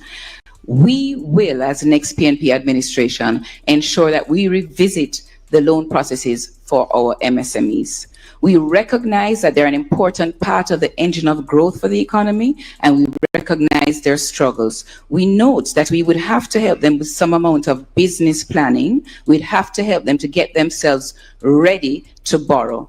But it is a win-win situation. When they borrow, they are able to grow. When they grow, they're able to contribute to the economy, and we will be able to get tax revenues from them. So it's very important for us to have our MSMEs grow, and to also encourage young entrepreneurs in the economy to participate. What we are going to do is remove income tax for MSMEs for the first 3 years. Why are we doing this? The reason MSMEs remain informal is because they don't want to pay tax. But remaining informal limits their growth because they can only get money from friends and families and a partner draw. So by removing the income tax for the first 3 years, they can formalize, they can grow, they can access bank, equity funding. That is what we are doing to grow the MSME sector. Time. Thank you. Thank you, Team JLP. Your rebuttal. PNP talks a good talk, but in reality, that's not the facts. 2015, 8,000 companies were registered with the Company Office. 2024, 23,000 companies, twice that number. The fact is, Jamaicans are more energized to form companies, to come out of the informal sector. DBJ over that 8-year period loaned almost $70 billion US, 117 billion of investments, 86,000 applicants. That is why our economy has started to turn around. And I want to say to Peter that he must be careful about innuendos, hearsays, and propaganda. First of all, your FinSAC era, I don't know how you're comfortable with it. The Contractor General at the time accused you of sweetheart dealings, you and your partners. Time, you cannot thank you. Time, now time, say thank that you earn time, your money time, in a way Mr. that is Tufton, legitimate and above board. Time. Amoy has a question from social media. This question is from TikTok. The user who sent in this question is Kamar Jackson. Under the current administration, brain drain has become an increasingly pressing issue, negatively impacting our economy. Considering the various causes of this trend, such as limited employment opportunities, inadequate compensation, and governance concerns, what specific strategies and reforms would your government implement to address the key drivers of this problem and ensure the retention of skilled professionals? Team JLP. Thank you very much for that question, Cameron Jackson. That area of brain drain has been an issue for a long time. I saw it. I left university in 2001, and most of my classmates left this country because they didn't feel there was an opportunity. And it's for that reason why we focused a lot of our policies. And if you look in our manifesto, there's a huge section for young people, because we believe in a few things. We believe that every young person, as they've told us, wants to own a home one day. And that's why we have allocated 15% of every NHT house built to our young people who are under 35. We're also increasing employment. 280,000 more young people have been brought into the labor force. We're providing jobs, and we're looking for higher paying ones through the work that we're doing in terms of training our people. 500,000 young people have been trained since 2020 at Heart, and we're going to continue doing that. In addition to that, let me remind Jamaica that it is this government that has brought unemployment to its lowest level ever. In fact, the participation rate in the job market is 68%, the highest it has ever been. Under their watch, people lost jobs. They borrowed and spent, or taxed and spent. Under this government, no new taxes and jobs have been created. This is a more responsible government, and the future of young people are brighter with the JLP. Thank you. Team PNP, your 90 seconds to answer the question. Raising the tax threshold to 3.5 million, the tax-free threshold to 3.5 million, is one of the most fundamental and revolutionary things we can do to retain our best and brightest. As I said, this is a manifesto that we've put forward, not just about a campaign for the next election. This is about the next generation. We want to ensure that our teachers, our nurses, our police officers can provide for their families in the way they should. We want to rebuild the working class and the middle class. We want to ensure that buying a house, buying a car, aspiring to improve, to lift your whole generation is not merely a dream. So yes, what we have proposed is radical. It's transformational. It's going to require a shaking up and a reordering of all the priorities of government. That's not accidental. We're working for a social revolution. People are not going to elect a new government to do the same thing that the outgoing one is elected to do. When I hear them speak, I wonder which young people they're speaking about. When I speak to young people, they tell me they have no hope of owning a home. With the NHT limit being raised to 9 million, the problem is that the houses cost 40 million. There's no hope. Time, Mrs. Anderson, time. We now take a short break and invite you to stay tuned. The general elections debates are presented by the Jamaica Debates Commission. Watch, listen, decide, vote. The following is paid for by the People's National Party. In every constituency, on every issue, the People's National Party has assembled the strongest, most diverse slate of candidates in a generation. From doctors ready to heal our broken health system, to educators building a smarter Jamaica, business people growing the economy, legal minds defending justice, and community advocates speaking truth to power.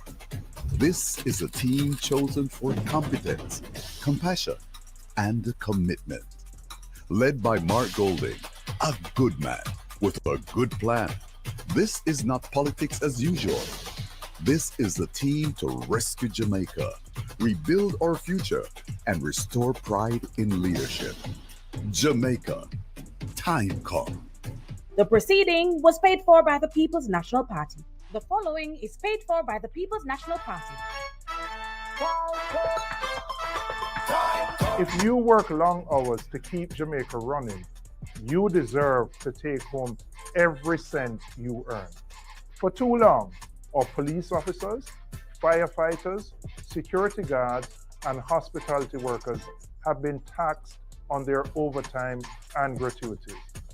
That ends with the next PMP government. We will remove taxes from overtime pay and service charges. Because if you give more, you should keep more. You put in the extra work. You go beyond the call of duty. Your sacrifice should be rewarded, not taxed. It is time for fairness. It is time for respect. Jamaica, time come for a better life. The proceeding was paid for by the People's National Party. The following is paid for by the People's National Party. Keisha, What? why am I never saying at the exam? I never have enough money to pay the school fees, so I just couldn't do the exam. Hold on, Keisha, hold on. What? Saying I hear about the PNP First in the Family program. No? What that? It's a program where if you're the first in your family, if you attend college or university, you get a scholarship to fund it. But me already there college, that have nothing to do with me. Keisha, calm down. Yes. Hold on. It no matter if you're already in college or if you just got started, you can still get it. So does that mean that my little brother get to say that I made it? Definitely. You're gonna be the first, but you definitely won't be the last. That sounds fun. Sounds good. Keisha, that sounds great. Where's man? It sounds like time come for sure. Education is the bridge between struggle and opportunity. It is how we lift families and grow a modern economy. The proceeding was paid for by the People's National Party. The following is paid for by the People's National Party. Yeah, every month my parent and still no one nothing, bro. Eh, so I rate the PNP plan, you know. Oh, the plan to remove the land tax from the low income house them? Yeah, man, the same plan that G. House price are drop both are ground. Yo, I mean, many cheap are the serious enough. Oh, yeah, so General, 50,000 new low income houses in the first term. But my work informal, bro. I don't feel that you work for me. General, them set the plan just for you. But they are taxi driver or barber like yourself. 6 months rent to qualify you for your mortgage. Eh? Yeah, Yo, man. that big. Yeah, man. Plus, young people are trying to get a house for the first time. First time owners, 45 and under. I will get 500,000 grand towards the housing deposit. How much you can use that to walk in a house? 45. That means you own no house now. Hold on there. Brown man, how much? True that. The proceeding was paid for by the People's National Party. There comes a point in each person's life where they are tasked with an important decision. A decision that may affect not only them, but also their country. Welcome back to the Economy Debate presented by the Jamaica Debates Commission. We invite you, the public, to send us your questions via direct message on Instagram, Facebook, and TikTok. Send them to Jamaica Debates. We'll now ask Andrea to start this segment with a question for Team PNP. The PNP has described the 0% in year one as an insult to public sector workers. The party says they have looked at the budget and fiscal policy paper and will do better for the public sector workers if elected. What percentage increase would a PNP administration propose? Well, the first thing I'm going to say, we are going to treat public sector workers with respect and dignity. I won't talk to the JTA president like the Minister of Education and say him performing at his conference. That is disrespect. Disrespect is when you need to get a meeting, you have to get restive and threaten strike action. The fiscal policy paper has, in its first year, 9%. In the second year, 6%. In the third year, 6%. They have offered 0. That is not an offer. We will do better. But by lifting the income tax threshold to 3.5 million, we are easing the pressure. We ease in the pressure on our nurses. We ease in the pressure on our policemen. We ease in the pressure so that more money will be in their pockets. They have a history of dealing with civil servants with disrespect. You right now have 2 sets of civil servants in the same office doing the same thing and earning different salaries. A whole set of anomalies that arose from the public sector compensation review. They haven't addressed it. There's supposed to be a meeting tomorrow with the JCTU and you cancel it. They are the ones who treat them with disrespect. We have a history of working with our public sector in the interest of this country, and we will continue to do so. So when we come into office, it will be better than 0% because there is money in the budget to provide better for public servants. Team JLP, your rebuttal. This is a government that has given the public sector the largest wage increase in the history of Jamaica. What did the public sector know under the PNP? Wage freeze after wage freeze after wage freeze. We are committed to continue negotiating with our unions. Negotiation is a process. We still remain at the table. Our Prime Minister has indicated that we will get to a point that is satisfactory for the public sector workers and for Jamaica as a whole. We remain committed to the public sector workers. Time, Mrs. Williams, time. Thank you. Al, your question to Team JLP. In fiscal year 2013-14, the then Minister of Finance, Peter Phillips, balanced the budget. Minister Phillips met the targets for the primary surplus and the budget deficit. The JLP said at the time, including you, Minister Williams, that the then PNP government was preoccupied with passing the IMF test and not the people's test. Can it be said of this JLP administration that it is preoccupied with reducing the debt instead of growing the economy and passing the people's test? We are passing the people's tests. If you look at what we have done, what we have achieved, all that we have achieved, we have done it for the people of Jamaica. Look at roads, look at new jobs created, look at the level of inflation, look at the number of houses that are being built. We are going gangbusters. Every day we wake up, it is to grow the economy. During our administration, we have grown the economy. We have had 33 quarters of growth, interrupted only by COVID and by Hurricane Beryl. We wake up every day to ensure that this economy expands so that there are opportunities for our men and women in the society.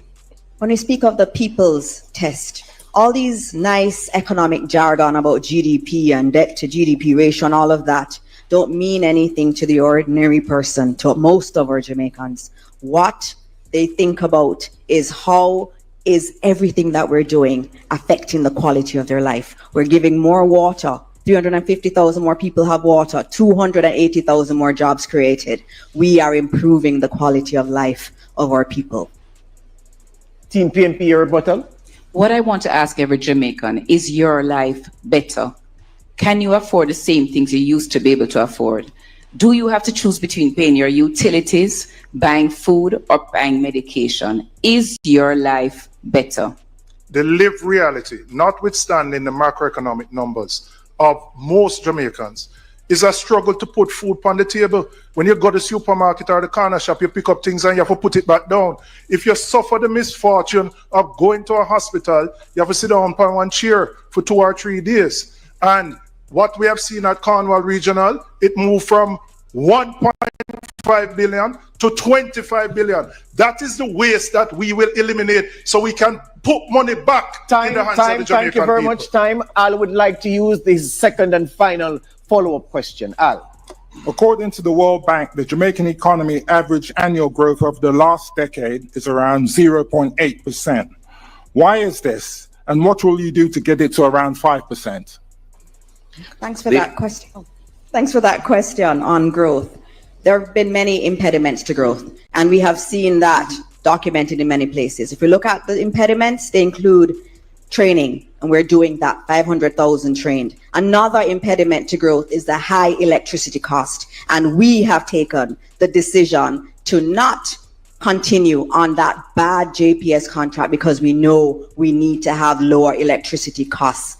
In addition to that, infrastructure is another impediment to growth, and that's why we've spent so much money on fixing our roads, providing internet access across this country, and improving our investments in technology. We understand that in order to bring the growth rate up, we are going to have to do these things. You have 45 seconds. What they haven't spoken about is how corruption has impacted that growth. How our foreign direct investment has moved from 900 million in 2015 to 300 million today. That 11 of them are under investigation for illicit enrichment. I, Julian J. Robinson, can categorically state, I am not under investigation. Can the three of you say that? We need growth. We understand the assignment now. We have consolidated our economy. We have to improve the outcomes in education, which have been poor. You talk about energy. It took you 8 years to put out a request for proposal for renewables. Why? Because of the corruption at the Ministry of Education, where you see 4 ministers over 8 years. Time. Thank you. Social media, Amoy. All right, so we're on TikTok, and I'm seeing a question here from Joe. Policies often target low-income earners, while high-income earners are generally believed to be able to manage on their own. What in your plans directly supports middle-income Jamaicans who are caught in the squeeze? Team PNP. So the contrast between the JLP's approach of reducing the income tax rate for everyone versus the PNP's approach of lifting the threshold is a prime example of that. The cabinet ministers and the prime ministers will benefit the most from the reduction in the rate of income tax. Police officers, nurses, doctors, security guards, public servants, those who are at the rank and file of the police level, everyone who earns under 3.5 million will be the major beneficiaries of our program. That is what differentiates our approach from theirs. They talk about prosperity. It's prosperity for them and their cronies. When we talk about putting people at the center of our policies and programs, it's because we want to lift everyone. We want to lift those at the bottom. We want to build out the middle class. We want education to become a bridge from one generation to another to move them to another level in society. And we will continue to lift the standards of the majority of the Jamaican people. The income tax threshold, we're going to remove tax on overtime so that our security guards, our nurses will get a break and you put more money in their pockets. Thank you, Mr. Robinson. Team JLP. The PNP does not understand how the economy works. First of all, they talk about our performance. Our performance we're very proud of. We created the lowest poverty rate in the country on record. We created more jobs with more participation in the economy on record. And while we're doing that, we are building out new industries in digital technology, in our port facilities, for logistics hub, as well as maintaining and building on the traditional industries that are there. Most persons in Jamaica today, young persons who have a skill, can find a job. That was not the case under the People's National Party. And I want to just come back to this issue of corruption, because they seem to think that they can speak about things in mid-air without any evidence, innuendos and suppositions, as if people are going to accept that. What the Jamaican people want is who is going to look after them, who will bring down crime. Peter Bunting depended on divine intervention without work. In fact, he is on record, I believe, as the only Minister of National Security who was unable to secure himself. And I am happy he's okay from that unfortunate incident in Portland. But it speaks to confidence in their policy to reduce crime. This government has reduced crime by 30, the lowest over 30 years. And this is what Jamaicans want. They felt unsafe under the PNP. They feel a lot safer under the Jamaica Labour Party. Mr. Tufton, thank you. Time. We now take a short break and invite you to stay tuned. The general elections debates are presented by the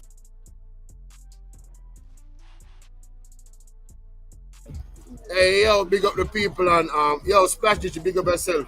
Know what I mean? Big up the people in Bolo VR 2.0, alright? Well, Bolo VR 2.0. Me dey live on the two of them, we dey on stream here and we dey on regular. But here what going. Right now, Tufton not try, you know. I'm not try. And this is a better debate team than the last one that them put out. Favor let them down. Favor let them down 2 times. Bad. They can do a fact checking and everything. But me talk about in terms of the fluency of them responses and stuff like that, just off of that alone. Them try hold them on. But mighty God, why Julian affair deal with them so? Julian Robinson is on fire in this debate, ladies and gentlemen. Nobody tests. When me say nobody tests, me mean nobody tests. Julian Robinson is on fire. The man could have single-handedly do this debate and debate every single one of them. Yo, the man terrible, brother. Yo, Splash the General, say, man, I deal with the thing, my general. He man sharp like a guillotine. Will he answer them? Who and Julian Robinson? And you know, say this man, you know, say Tufton feel. Tufton, let me tell you why you feel. You get emotional. And him still can't let it go, you know. Tufton still a hold on pan the corruption thing. You notice how much time him address it 3 times already. Tufton feel, man. Tufton get emotional, man. They can't get emotional. Can't show that. You see what I say? But let's continue.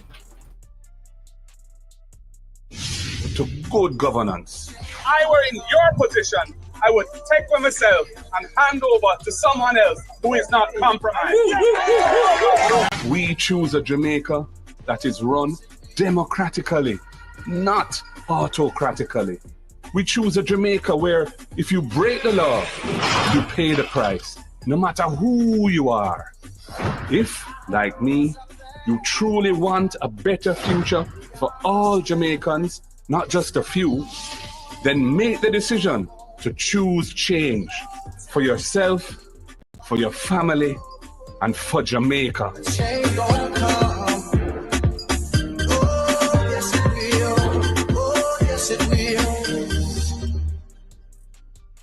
The following is paid for by the People's National Party. Prematurity is a medical condition, not a cause of death. I am not speaking to you as just a politician, not as a PNP, not as a doctor, but as a Jamaican. We must put Jamaicans first. We must modernize hospitals and clinics, expand primary care, train and keep more nurses and doctors, strengthen maternal and child health, and expand mental health services in every parish. This is about more than healthcare. It is about life, dignity, and hope. Because in a new Jamaica, no mother should fear losing her baby or her own life. and no Jamaican should be left without care. Jamaica, time come for a better life.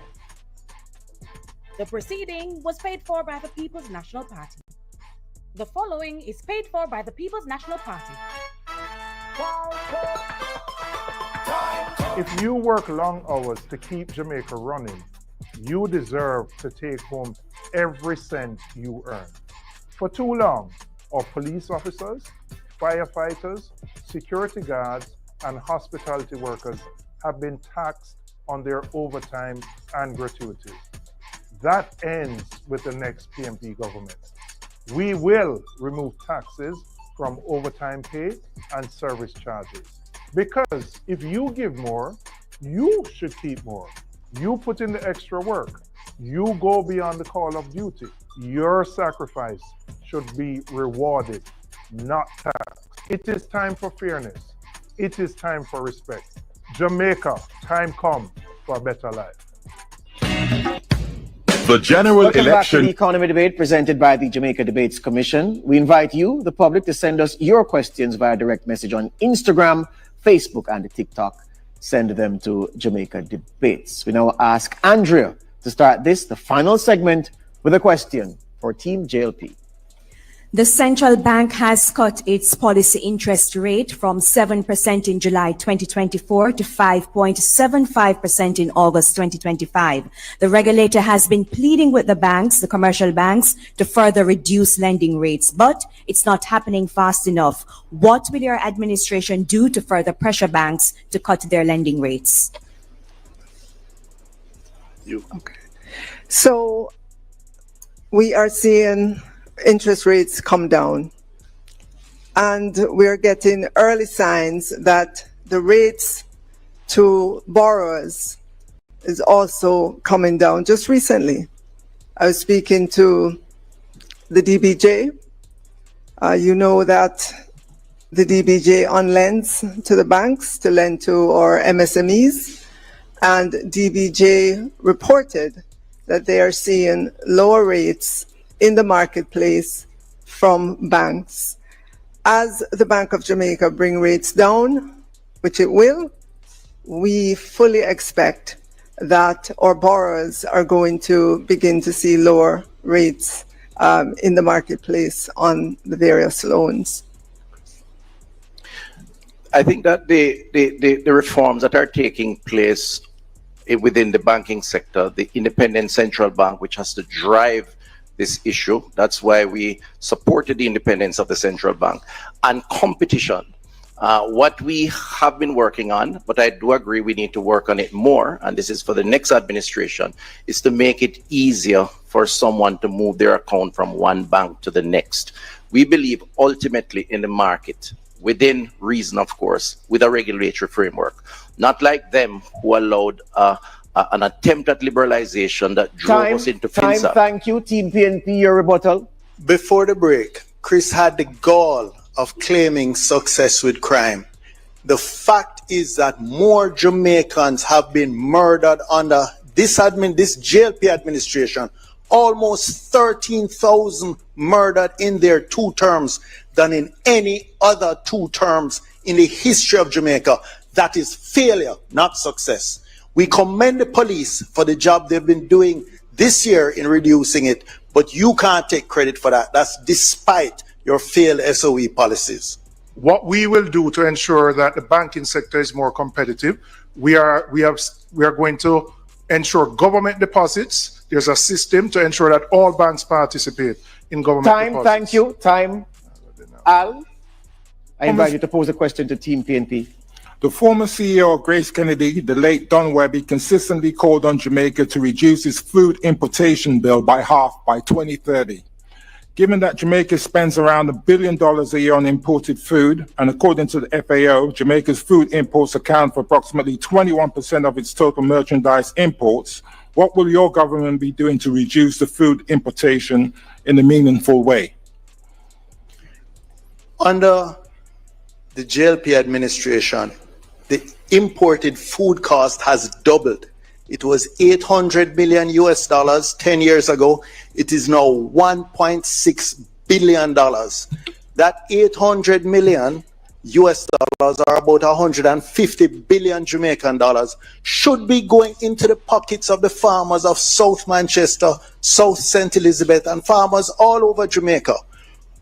We have committed to forming an agricultural development fund. This is going to ensure that we inject new technology, new machinery into our farming communities. It's going to ensure that we put adequate post-harvest storage and processing facilities in place to reduce the 30% or more that's lost. We are going to ensure that funding is available for our farmers. And we commit to the Jamaican people and to the farmers of Jamaica to reduce importation by 25% in our first term. We also commit to helping farmers access financing at more affordable rates and terms. We also commit to helping them with products such as insurance to ensure that when natural disasters hit, the impact to them for recovery is not as high.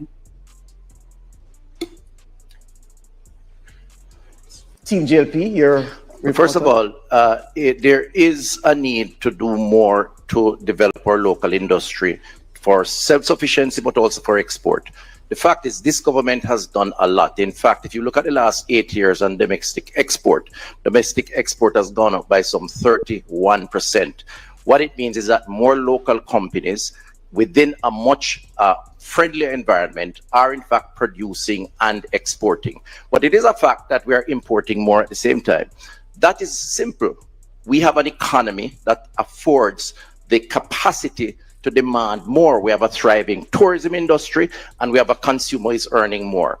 This will contribute to a greater demand. It's a process, but it's also a sign of success by this government. Thank you. Andrea, I invite you to pose a question to Team JLP.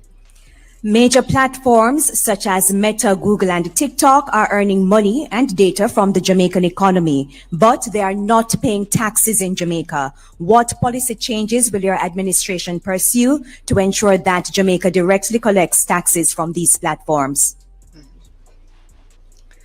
So we recognize that those companies that you mentioned are not paying tax to the Jamaican government. We have our tax entities in conversation with these entities to ensure that the Jamaican people get their fair share of taxes from these companies. We sit on some of the international bodies that look at taxes across different countries to ensure that there's fairness in what's being done. And I know that we will pursue it vigorously to ensure that Jamaica is not left out as these companies thrive on our data. What's important to also note is that a lot of our young people are using these platforms. I know recently I saw someone on TikTok selling some nice products that I thought about buying. So our young people are using these platforms very well and they're creating content that is absolutely amazing. And so we have the tax side that the minister has said that we're looking at in a more multilateral kind of approach, as we tend to do as Jamaicans. But also, there are also other concerns too in relation to artificial intelligence. They're using a lot of our creative energy. They're using our music. They're using our cultural ideas. And those are going into AI programs. And that's something we have to look at. Rebuttal, Team PNP. It's clear that there's no policy to deal with this. This is where we have to work with our CARICOM states to develop a common policy. Why? Because these are large multinationals. Their GDP would dwarf the entire Caribbean region. And so it requires some consensus among the region to ensure that you implement a policy which every country agrees to and that you can stand the test of time.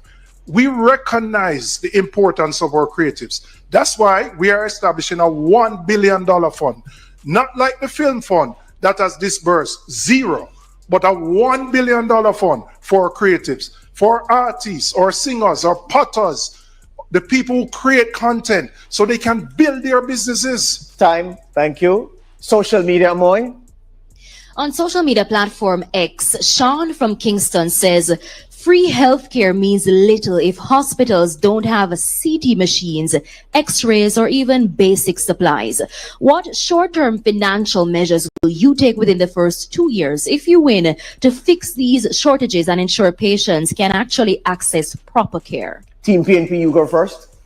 You know, I really wanted the Minister of Health to focus on these issues, but him seem more preoccupied with dealing with FinSAC and other people's business. Because if he spent more time dealing with Cornwall Regional, we wouldn't have a $25 billion overrun.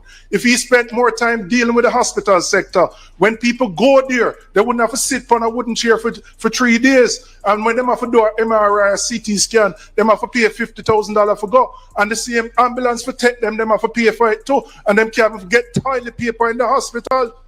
Our health sector is failing despite the amount of money we have spent. It is the inefficiency of the Jamaica Labour Party why we are here. We are going to ensure the dignity of Jamaicans who have to traverse our public health system. They have been failed by this administration.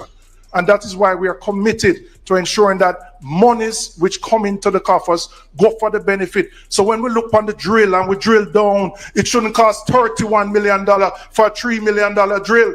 Because what does that do? When you go to the hospital, you have to pay now based on that wastage, that corruption, and that inefficiency. What can go so, Jamaica? How can you feel comfortable? There are currently no CT scan or MRI services available at Mandeville Regional Hospital because the private providers have not been paid. Time, Team JLP. Well, let me just start by saying I wasn't the one in 2015 who said we had to use garbage bags as aprons or cut a soap in two. That is their spokesperson of health who spoke about the crisis in the system. So we have come a long way and we started from a very low base. It is incorrect to say we don't have CT scan, just to say to your social media person. We have CT scans, we have MRIs. In fact, we have more digital machines in our health system than any time before. We need more, but we have done better than the PNP up to 2015 when they were there. Oh, I have more time. Let me also say, because I have a lot to say, that we have embarked on the largest expansion of hospital build out than any other government since independence, the largest upgrading of health centers than any other government since independence. We have hired we have put in our establishment over 3,000 doctors and nurses, double the numbers of community health aides, and last year we served up 3 million prescriptions to Jamaicans on the National Health Fund. In the year 2015 year, they did less than 1 million. The facts are that more Jamaicans are being served by our health system. Do we need to do more? I am the first to say yes, which is why we need the next term to complete the work that we are doing. They talk about the issue, they did nothing. As far as corruption is concerned, that's innuendos and talk, no proof of that. And I condemn them for that kind of position. Time. Thank you. All right. We're at that segment at that point in the debate where we allow the teams to ask a question of the other, yeah? So we're going to start with Team JLP posing a question to Team PNP. Thank you. It is our considered view that the 3.5 million threshold increase that was recently announced is nothing but a Sam5 political scam. In the beginning, it was 2.1, then it became 3, then it disappeared, and then it appeared 1 week before an election.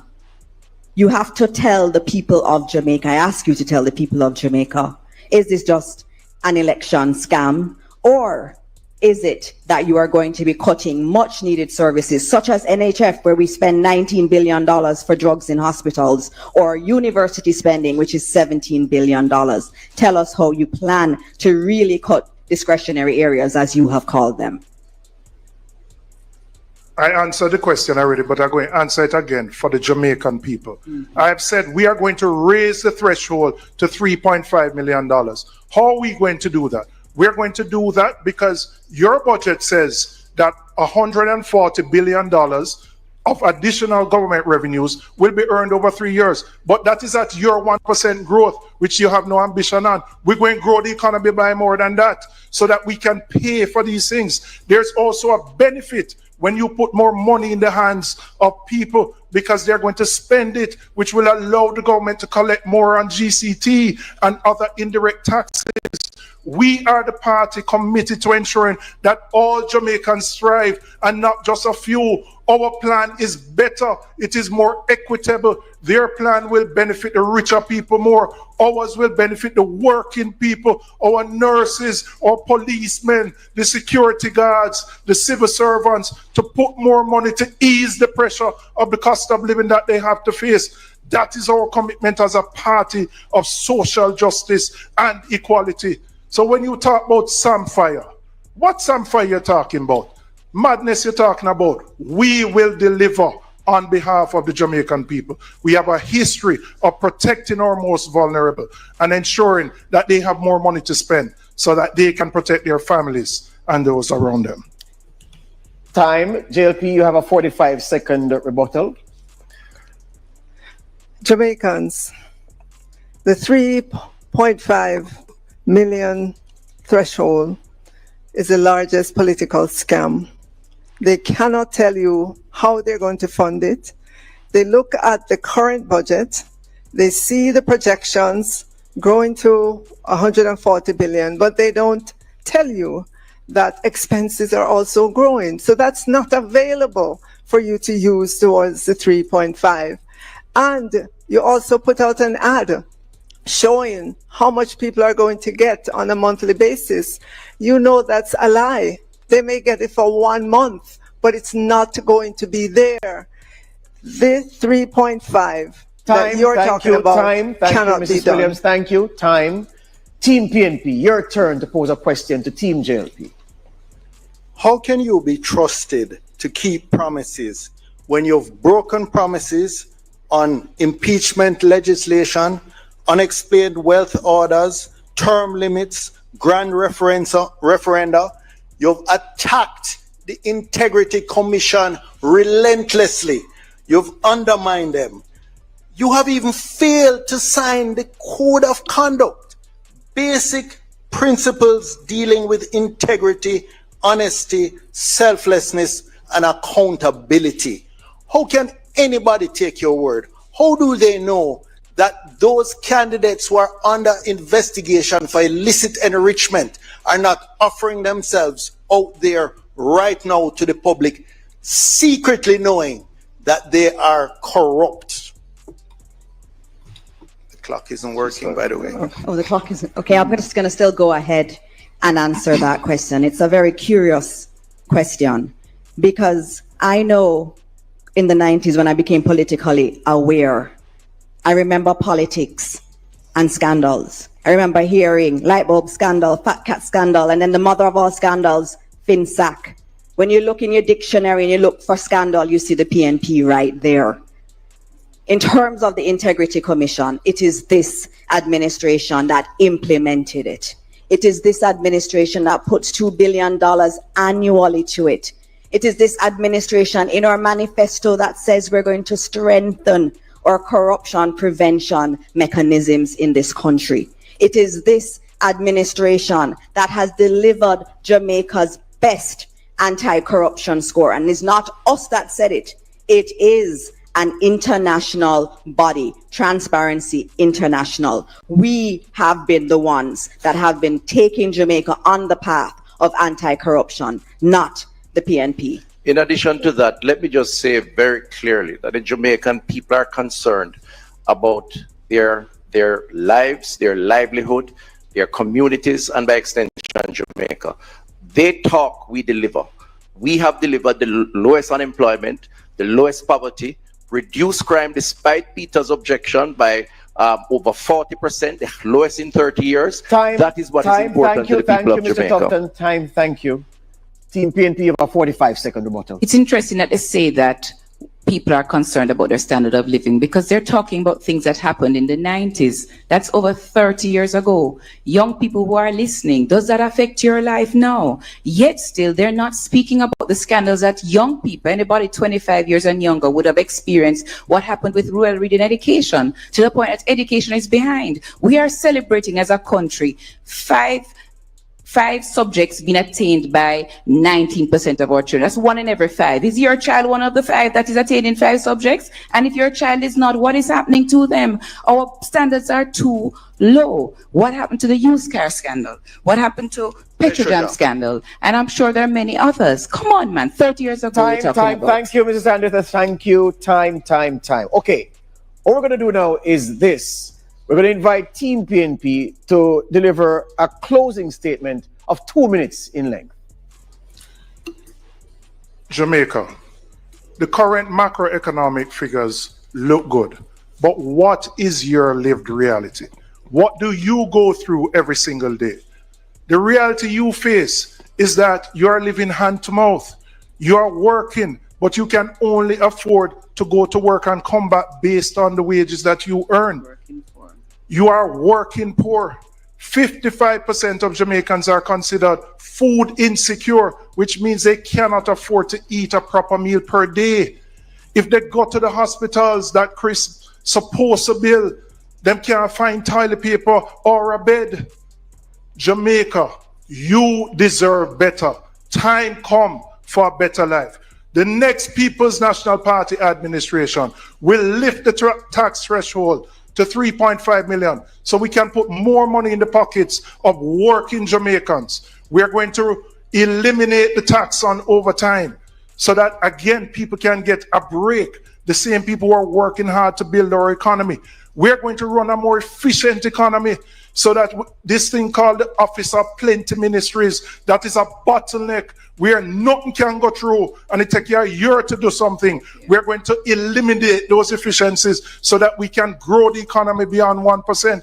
We are going to ensure that anybody who is the first in their family gets a scholarship, and that means for persons who are currently at university, we're going to ensure that those who are buying a house get the $500,000 deposit.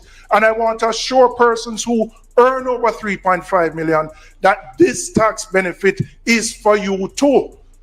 So what are we going to do? We're going to build a Jamaica in which all Jamaicans can feel a part of. So come September 3rd, when you go to the polling station, I want you to think carefully.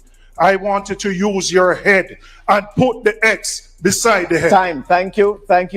May I add that the order of the closing statement was predetermined by a coin toss. Team JLP, your 2 minutes.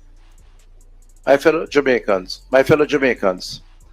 in 2016, you asked the Jamaica Labour Party, you gave them your vote of confidence to correct the ills within our economy caused by the People's National Party. They served 24 of 27 years and created more debt, more unemployment, more poverty than any other administration. Fast forward to today, 2025, we have the lowest poverty rate, we have the lowest unemployment rate, we have a macroeconomic stable society, we have more companies registering to start their business, we have crime that has been the monster of your business, your personal life, down the lowest in 30 years, all by the policies of this government. We still have some ways to go. Our hospital and health centers have embarked on the largest expansion and build out. They left it as a disaster. We have had to correct it. We ask you, on September 3rd, give the Jamaica Labour Party the opportunity to continue the work. We have done more for you than any other administration, and certainly more than the PNP has ever done. They are now coming with a 1-week plan, essentially, to get your vote by claiming 3.5 when they rejected our 1.5 when we started. They don't know how to get us there. We will get you there. We are about protecting yourselves, your families, your communities by doing what is necessary. That is all that matters. Their diversion around innuendos, rumors, targeting persons, and character assassination does not impact you in your community. It is about the water, the road, the health services, and this government has done more. On the 3rd of September, put your X beside the bell, vote for the Jamaica Labour Party. Thank you. In the good spirit of the debates, we invite Team JLP and Team PNP to meet in the middle and shake hands.